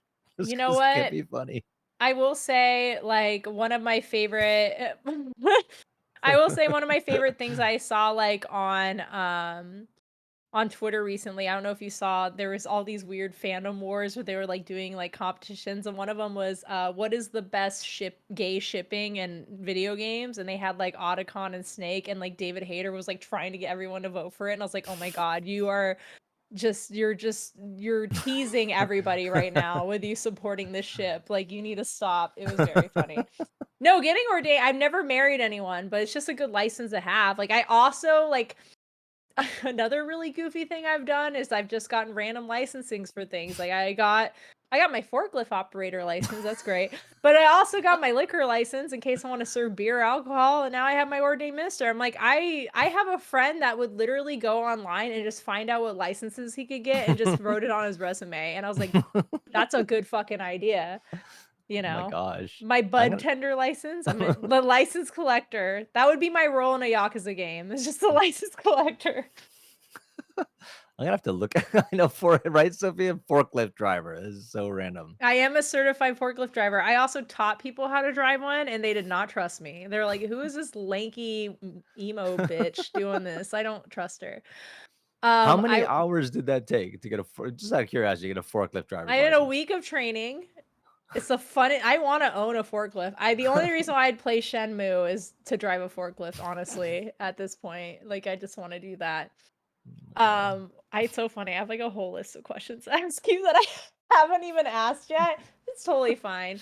Um, We're I was gonna talking about say, important stuff, man. yeah, like Forklift forklift driving and licenses. whatever. We'll probably get into bowel movement soon. Who knows where the show goes? Always takes all Yeah. sorts of directions. If you don't get the ball movements, you didn't do it right. I will say new Yakuza games are coming out. They What new announced a Yakuza bunch. games? Oh, the ones Oh, that were announced at the thing. I mean, they did have the Yakuza 8 announced, they have Ishin announced, and then they had the follow-up to 6 announced. There's, like, a bunch of them. I'm going to TwitchCon this weekend, and I'm going to RGG Studios on Friday to there, and I'm gonna go play the new Ishin game. Fun. I know, I'm very excited. I'm hoping that, because now that I think 7 was the first Yakuza game that got dubbed, right? They didn't have it for 0 I through mean, 6. since what, 2? I mean, wasn't there like a Yakuza The game that original, I don't have you watched the original dubs? no, I'm like excited to. I Please do, because they are the worst slash best things I've ever seen in my life. I have an alert for one of them, it doesn't work right now because it's too quiet, which is fine because it was like PS1 era where they had Yakuza 1 and 2, and it wasn't, I mean, correct me if I'm wrong, chat, wasn't Mark Hamill Majima? I think that's right. I've heard that. Yeah. I mean, it's very recognizable, but it's so funny watching the dub because it's like that was to me, you remember early 2000s? I talk about this a lot, like early 2000s humor. You see people now getting like pissed off and upset about a lot of like the most mundane thing. I was like, you would have never survived early 2000s humor because that was like peak how edgy and inappropriate can we get with everything? And that is exactly what the Yakuza dub was. This is that every sentence is just massive F bombs over again. Be like, "How about, like, I suggest you blow me." Just, like, the worst. The voices are amazing, and I watch people like, oh, I wanna add more to my sound bits, but I'm like, "Will I get in trouble by Twitch by adding these?" Because it's just, like, constant profanity. I You can't should wait. watch them. They're That very sounds fun. amazing. I bet you Sophia, my mod Sophia, I bet you she has like the best video like in her bookmarks Apparently doesn't do for that. that. Doesn't remember doing that. You probably have a lot of roles you probably don't remember doing. Or have they not just weren't really on your radar as much. Well, I mean, if you reminded me of it, I probably would remember it. I'm Yeah. not like a coke head. I mean, like I'll remember like jobs that I Yeah, you're did. not Mark Hamill, you're just no, well, I'm like, well, he's been voice acting for decades, like Yeah, yeah. but he's probably done so many roles. I remember people were getting mad at him because he didn't remember the Majima one. I'm like, that is probably a very like, I don't remember every podcast I've been on, like, like, or every comedy show I've been on. I barely remember what I did last week. So yeah, I don't blame it at all. That's crazy. Well, I was gonna say it would be very interesting to see if like I obviously think Yakuza 8's gonna probably have a dub, and you'll probably be in it. I'm telling you I now, hope you'll probably so. be in it. Um, but I'm curious to see if they'll actually dub the Ishin game and the follow-up to 6. We'll see about I that. thought they said no. Didn't they already say no Did or they say no? no? Ugh, that's so stupid if they did, because I think that would be amazing. I'm gonna be able I'm gonna meet the producer on Friday, and they asked if I could like if I wanted to interview him for a little bit, and I was like, yes. And I'm like, Cool. am I allowed to ask that or am I gonna get in trouble? Why don't you have an English version of this game? Can I be in it? Can I be one of the can I be one of the girlfriends that they Oh, have in that would those be the weird side best. quests? You- That was the one thing about Judgment I didn't like, was like, why is there a girlfriend quest line? Just to put girlfriends in, like, why? I That just want being more. said, if there was a Judgment 3 and you could be one of the girlfriends, you would totally do it. Yeah, why do they have this? But also, if you're casting, let me know. I'm available. I So will also be one of the pets. I'd be one of the cat. Oh, that's another thing I watched recently. I watched the Way of the House Husband. I watched. I didn't know that you did the pet cat. dude, that show is hilarious. I didn't watch it, but the episodes I was doing, I'm like, what is this show? It makes me laugh so hard. I love it. I have the apron. Like I cosplayed as Tatsu last year for Halloween. I like literally took the picture from the manga. I love that manga so much, but I had no idea that you did the cat, and I was like, "Oh my god, that's so funny." It has gotten to the point where I can recognize your voice and things, I'm sure you which is can. which is awesome. Like that will never happen for me unless somebody hears somebody scream at a non-scary part. They'd be like, "Was that Lisa?" Like That's not that true. You have a very distinctive voice. I would I recognize it. yeah, I actually this is probably my normal voice now, but my voice sounded way different when I first started doing comedy. I actually had to like train my voice, which was interesting. I used to sound way more like a valley girl, like a drunk valley girl. And then I went through like a huge stoner phase where I just sounded like a dude. And then and now it's just kind of balanced out a bit, you I know? see. I do really want to take voice lessons. Did you Mm, ever do that? Or I you just did. nat Voice lessons are wonderful. Like singing lessons and stuff, very, very helpful for voiceover. And like I had actually kind of a vocal breakthrough in the last year where I started to learn how to properly kind of sing as I head up into the upper range of my voice. And now it's just interesting. Like at this point, my voice is still evolving, but um as you start doing this job, hopefully if you don't hurt yourself, you start to unlock like more and more things that you can do that you just couldn't do before. That's the coolest part about it. It's a total leveling up kind of job. So it's super interesting.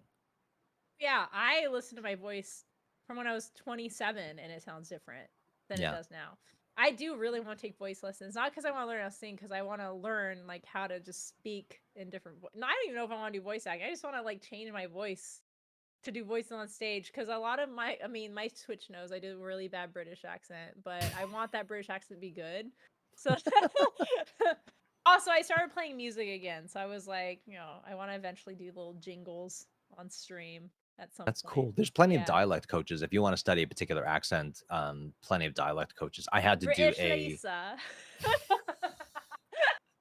call it musing, isn't it? Uh, It's just me saying Tuesday over and over again. That's all it is. And whoa, whoa. It's the worst voice ever. Oh my god. So I was gonna also ask, as far as like music goes, like, are there anything like, because you do music production and composing and stuff? Do you also and you write your own music? Like I heard Mhm. that one song when we first started like talking. You wrote a song and you sent it to me, and it was so funny. And I forgot what it was about, but I think it was about you streaming. It was like a little jingle you wrote. What? Yeah, and you sent it, and I forgot what it was, but it was so funny. You were like, "I just wrote this stupid little jingle," and you like sent it to me, and it was so funny, and I forgot what it was.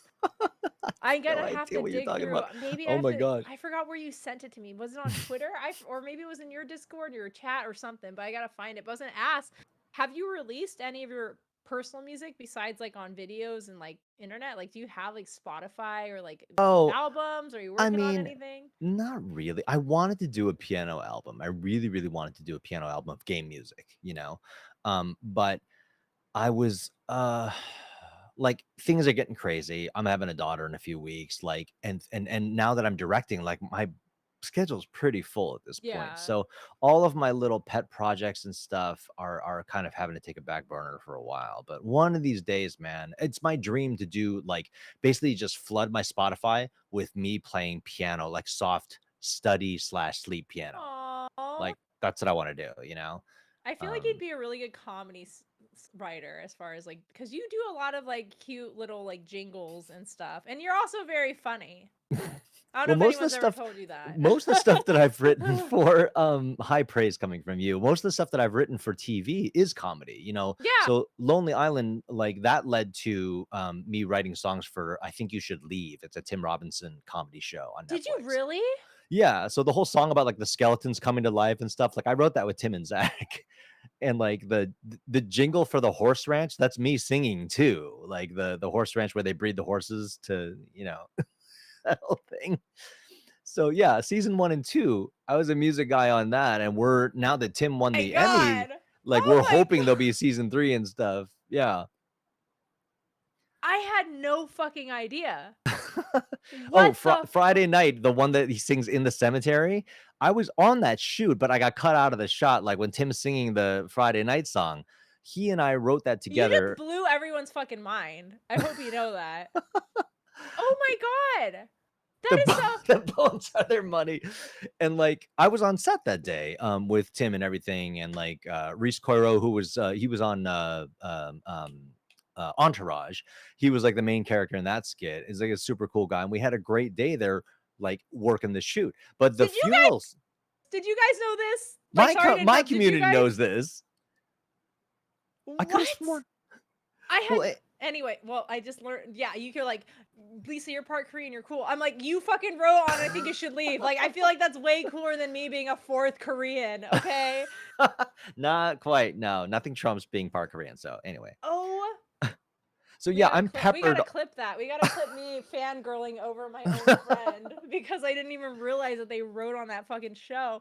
That is so goddamn cool. That is so cool. So like so when you do music writing, like you don't just do like the music part, you do lyrics too. Like do Well, you do all of it or? not really. I mean, there are times that I've written lyrics, but most of the time, like when I wrote on I Think You Should Leave, Tim and Zach did the lyrics, and they would send me the lyrics and kind of a rough idea of what they were thinking, and then I would go back and we just sort of go back and forth till we find it. And like when I wrote if you watch the Emmys from 2015, Andy Samberg was hosting, and through Lonely Island, like I wrote the opening movie musical of the Emmys that Andy did. It's like a 5 minute long What? musical thing, Reel but of that was the same everything you've thing where done. It'll be like 4 hours long. I just need a Greg reel of everything. And well, that's this so now I want to write a song with you. we will. I'm down with that. You I send gotta me get lyrics, these. we'll I do gotta something hilarious. this year. I'm gonna get voice lessons. I'm gonna not be shitty at keyboard, and we're gonna fucking learn. We're gonna write a song about being We will. dads. I'll play the I'm a keyboard dad to for you. 2 cats. My song would be Dad to 2 Cats featuring real dad, Greg. I love musical comedy. Like it really is sort of like the blending of all my loves. Oh You my know what I God. mean? I saw Stephen Lynch live when I was like 13 years old. Do you remember Stephen Lynch? Back in the No. day. Oh, he was like, he wasn't super big, but like when stand up, at least for my generation, was big, it was the Dane Cook era. Like we had Seinfeld growing up and like obviously the SNL comedians, but like actual stand up comedy, it was like 12 years old watching Dane Cook. And even though Dane Cook is not, the best right now, but Dane Cook and Dave Boy, what's he Chappelle under fire for now? marrying a 22-year-old and he's like 55, Oh. but like I mean also like in the recent, I mean just male comedians in general are usually hard to work with Yeah, yeah. because they're like we're the best things ever. I'm like you can't even play an instrument, so I don't know what you're talking about. Yeah, he's always been under fire since his career blew up, but that's I feel like that's the nature of what happens when you give a guy a microphone. Hmm. Greg. No, I'm just kidding. He Don't become a douche. it was like Dane Cook and Dave Chappelle was obviously my childhood, but then I was really into musical comedy. So I used to listen to Richard Cheese, and Oh then my I god, I love vanished. My feed is going haywire. Hold on a second. they don't like me. It's okay. It's fine. We still have your audio. Okay, Greg's good. still here. It's not That's a all that fake. matters. This is the real writer from I Think You Should Leave. Fuck Yagami. Now I'm just no, just kidding. No. Um, yeah, like it was Dane Cook, Dave Chappelle, and then I was really into musical comedy because I loved Weird Al growing up. I saw Weird Al like 5 times at the Mm. Puyallup Fair. He's a state fair man, you know. He's amazing, one of the best performances I've ever seen. And then I got into like Richard Cheese, and then I got into Stephen Lynch was a big comedy like songwriter, and Oh, so okay. that has always been the thing. And then obviously now it's like Bo Burnham, I guess, is like the big one. Oh, right. Um, but like I was like when I started playing music again, I was like, I kind of want to do some little jingles, you know, because there isn't a lot of it. Like there isn't a lot of comedy about video games and anime, but what about a lot of musical comedy about video games and anime? You I'm know? down with it, man. It'd be Yeah. super fun to work on something together. 160p Greg activated. I Yeah, know we what the hell is going on here, it's man. because you blew our minds and it blew your camera. You were just like your camera's like we can't handle all this fame now, bruh. My You know? I'm just kidding. my internet sometimes decides to suck a big ass every once in a while. So Also, I I gotta find out who did your little Namba emotes because I really love them. oh, believe it or not, the one who did the Namba emotes is the same guy who did all of my really gritty looking like Yagami and Muzan, really bloody looking ones. Oh He's really wow! good. Different styles he does. His name's Kuba, and I'll send you his info. He's amazing. I need more emotes. It was so funny. I filled out all my emote slots and then I got partner and it's like you have 20 more and I was like fuck. I just paid so much money to fill these slots and I got more. You know, probably get some Yakuza ones in there, which is Yeah, sunny. Wow, get that's some so. Hamura, sexy Hamura emote. Oh, you don't even know. It's so funny because like I said, like a lot of people like you know, JRPGs I feel like would kind of be up my realm. I was never super into them growing up. You know, I played like some Persona and Final Fantasy, but everyone's like trying to get me to play these games and it's like, "Hey, I get it. You think I'll love these, but everyone here looks like an 18-year-old cat boy. I need him to look like he's been to prison for 40 years." I'm sorry. You think about my age for a second. You think I'm gonna be like thirsting over these 17-year-old babies with no Yeah, wrinkles give me or some Danny Trejo looking oh yeah, motherfuckers, I you need know? like you know it is really unfortunate what happened with Hamura's original voice actor just because of the Japan is I'm sorry I love Japan just your drug laws are silly as fuck like I'm sorry like we get controversial but it's like there are far worse things you should be worried about than somebody famous doing drugs and also it's really meta that the voice actor got caught with cocaine like you are playing a criminal. So I really, honestly, he was just playing the part. But That's I right. will say Research. when they did redo his face and gave him those smoky gray eyes, I was like, you know what? Maybe I'm not upset about this. You know? Because thirst. Yes, he's not modeled after a real person, and I'm not attracted to real people, so obviously he's gonna be more beautiful. You know? It's always funny when they have the characters in those games and everyone's like, oh my god, everyone's thirsting over blah blah blah. I'd be like, this person was mocapped. I need him to look fake. Like Kiryu, he doesn't look like a real person. So obviously I'm in love with him, you know? Just how it is. Are there any JRPGs with many 20, 55-year-olds as Yakuza? That's the beauty of them. Is I have so many friends that aren't really into video games because and I've had this. They've told me this. I'm too old for it now. That's stupid. No one's too old for anything. Maybe you're too old to watch Barney. I don't know. But you're not too old to play video games. And better yet, if you feel like you playing as like a 20 something protagonist is making you feel like too old, then play a Yakuza game. They're all homeless people. Like it's the most relatable game ever. You Well, know, you got also, if you're playing a 20-something-year-old protag and you're like having issues because you don't identify, like maybe you're taking the game a little too literally. Like you are not that person. Just enjoy fighting. I do know that people now with the Judgment being on PC, I think one of the reasons why they pushed back on it was because they didn't want people modding over Yeah. Taka is it Takayuki? Is that his name? Kim Taku. Yeah. Kim Taku. Takayuki's is whatever, you know, That's the character's name. the Yeah. character's name. They didn't want to. They Takuya didn't. Kimura. Yes, Kimtaku. Yeah, they didn't want to obviously risk people modding over his face because like his face is very expensive. And but I'm like that that's just inevitable, dude. It's gonna Well, yeah. happen regardless. Like I mean, uh, there's a mod already for like a dragon where you could turn Ichi into Yagami. I will say one thing about Kimitaku is he did almost every time he did the Japanese version of a character was always when I watched the dub version of something.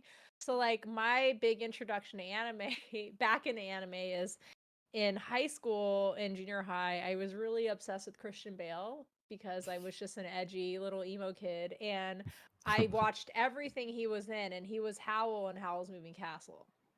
Like that was, and I didn't know that. Oh, And so right. I watched the dub of that just to hear Christian Bale. I didn't realize that uh, what's his name, Kimura, did the original version of it. So I was like, and then Really? also Redline, which is one of my favorite anime movies of all time. I watched the dub because the dub is fantastic. I also didn't realize that he did the sub of the or the Japanese dub of the original, and I was like, You're dodging him. I was dodging him already this whole time. And now you're gonna That's play Lost Judgment. You're gonna dodge him again. Yep, we're progress. Also, I don't know who does Kaito's voice, but his voice is amazing for his character Crispin too. Freeman is the greatest. Crispin Freeman, that's his name. Yeah, Yeah. he's. I got him confused with Crispin Glover, who is an actor. So I was like, entirely different people, entirely different types of personality, like nothing the same. But you know, not a lot of people have crispy names. You know, it's just it's too funny. But yeah, he was the original Howl, and he was also in Redline, which because I know he didn't do a lot of anime because he was more of like a pop star guy. Yeah, yeah, yeah, yeah. Yeah. Hey, He's a boy Alicia. bander. Alicia, is that my name now? It's actually Weasel. Okay, it's Weasel Allen, everyone, which is so great. So we have about like 5 minutes left, you know, which is like honestly, for one thing, before we even like get to the ending part, so I just want to say like thank you so much for joining me. Like I Oh, just want thanks to for say that. having And me. not just like having you like on the show like as a guest, but just in general, it's like I don't get a chance to hang out with a lot of my friends in this industry because I don't live in LA. So for me, I feel like we just hung out and people just watched us, which is like imagine if we're at a bar and just like all the people are in the background just watching us hang out at a bar together. Like Popcorn. Yeah, I know. that's basically what it was. And but I do know at least like this stream specifically that there was a lot of people who had or a few people that at least wanted to have some questions for you. So I just wanted to leave it open. Stay appropriate, guys. I want to leave it open for anybody if they want anything they want to say to Greg or any questions for him, you know. And if not, then I will just steal you for 8 more minutes, which is totally fine for me because I just don't know when to stop Should I talking. refresh my camera? I honestly am self-conscious of looking like a freaking Mario game right now. I will say, usually we do like what if you want, you can refresh it. I You don't want to even try? know how to do that. Honestly, I think you look great. Well, thank you. We just have we just have the pixel version of Greg. Yeah. All right. We It's all got right. all the best content we already got was is you blowing our fucking minds, and then immediately after that, your camera went to shit, and I was like, "That's right, we gotta humble you now. You can't come in here with all your success, you know." Read my DMs. Oh, oops. Okay, never mind.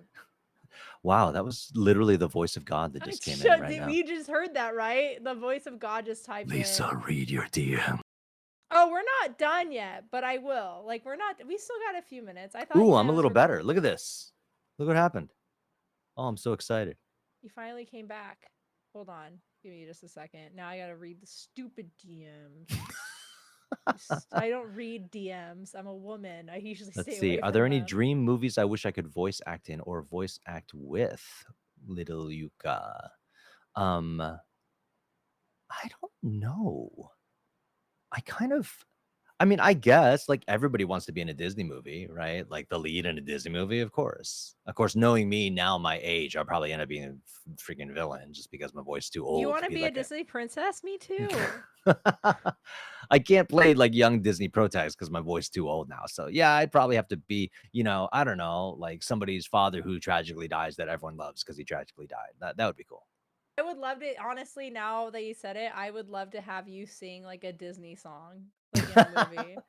Well, next piano bar, I'll sing you a whole new My world friend or and I something. had a really, really bad idea for a musical. Like one of my comedian friends who was on the show, Mike Coletta, he's very funny. We're like, we should have a musical, but instead of like breaking out into like a Broadway tune, we just start singing like a random song on the street. Like we'd be walking and be like, we'll just start singing Hall and Notes, but it's just us two with no background music, but we sing the whole song. It's just the worst musical ever. It's just like, oh, Jesus Christ. Oh my gosh, my favorite holiday is Christmas, Ginny. And Blue Sea, what musical would like to direct or star in? Star in, I don't know about. Musical theater gives me anxiety, but I would love to music direct either Rent or Dear Evan Hansen. That would be super Ooh, awesome. Rent would be amazing. That's one of the few musicals that I've watched. I Yeah, still need to watch Cats. You should be you in Cats you don't need now. to watch Cats. You don't need to watch. Outside of Yagami, who is your favorite character you voiced? Oh my gosh, that's hard. I mean, Namba's way up there, you know. A lot of like, and Date too. Date obviously was a lot of fun. I think my favorite characters I will judge by how much fun I had doing the gig. And that has less to do with the material and more to do with the team that you're with and kind of like, what kind of rapport you have with the director and the engineer. Like both all the Yakuza stuff, that I get to record because I love the team so much is such a blast. Even beyond me loving the games, recording Date was hysterical because I loved the team and we had such a great time and just laughing our asses off the entire time. So it's I'm on an animated series now that I can't talk about that's going to be debuting in the spring. That's been Demon amazing Slayer too. 2. Just kidding. The But Muzan arcs. Do yes, you character from Final Fantasy VII that got hit in the balls. That's my favorite. did you Scotch. ever get do you ever get to meet like the other like the original like when you do dubbing for like anime and video games, do you ever get to meet or talk with the original voice actors, or is it Oh just because no. it's ever? Like the Japanese actors? Yeah, like have you ever like gone No. to Japan and met them or Oh anything and god, been no. They like, would never spend money for us to do that. I'm hoping because Squid Game is such a thing, I'm hoping that with season 2 they'll like arrange a meeting with me and Lee Jung-jae. Like that would be super cool. oh, But amazing. that's the only thing I could imagine somebody doing. They're not We going to need let we me, need Greg's K-drama career to take off. That'd be super cool. But you're not even dubbing. You're just the random English speaking Korean in the entire show. I know. Like it's so funny when you play a game that has like the Yakuza 4, they have like one character who speaks English. I'm like, I want to be the one character Japan hires that can speak English. That's just you in the next K-drama. My That's favorite super show or movie ever, Shawshank Redemption. What would be my ideal fantastic project to movie. direct? My ideal project to direct. Lisa's biography. Lisa's animated show that's like My Lisa's World. my musical slash anime slash comedy music stand-up show. There you go. Oh my gosh, that would be amazing. I don't Honestly, know. that would be, I don't know. I'm gonna hit you up in like a year and be like, "Hey Greg, I got Hey Greg, I got voice lessons." And I'm gonna say, who is this? I don't recognize your voice. Who is what's this? your favorite K-drama? Was that Goblin? Goblin.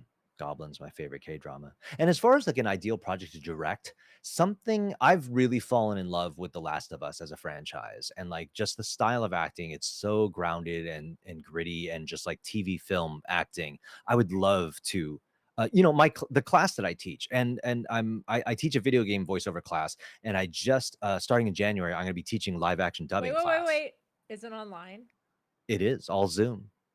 I'm joining. Oh, dude, I I'm will. joining and paying. I'm gonna be in that. Oh my gosh, I will freak out. I'll be so Who happy. wants to hear this obnoxious emo kid being 32-year-old emo kid with an And let me tell aces you voice? something, Lisa. If you take my class, my video game voiceover class, you write or you will voice act a monologue that I've written.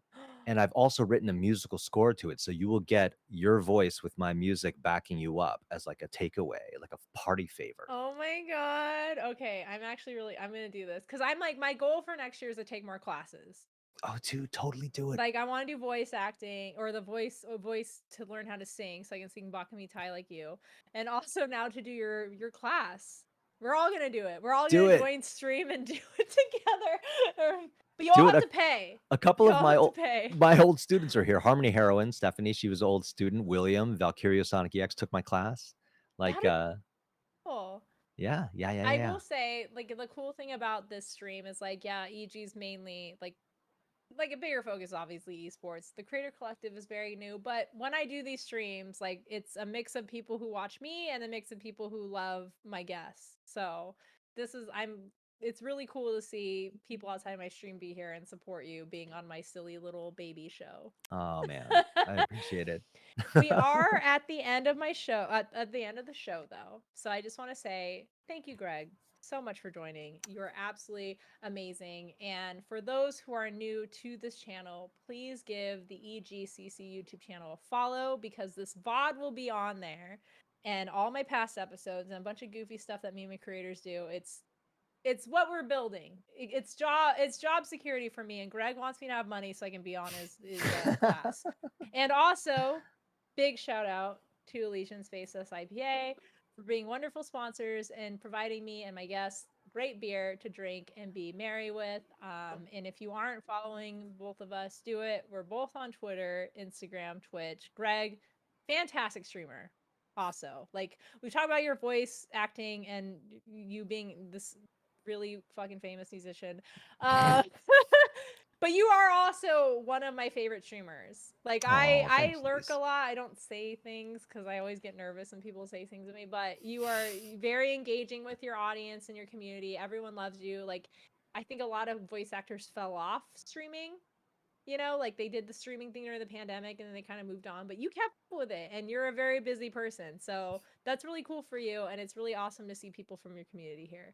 Oh, thanks, Um, Lise. Thanks for everything. You're the best. yeah. So, yes, thank you guys so much. And please, I'll have another episode in a couple weeks. I don't know who my guest is yet, but probably someone not as cool as Greg. Don't tell him I said that. Anyways, support EG, support EGCC and both of us. And you guys have a great rest of your night. Bye. Love you all. Thank you.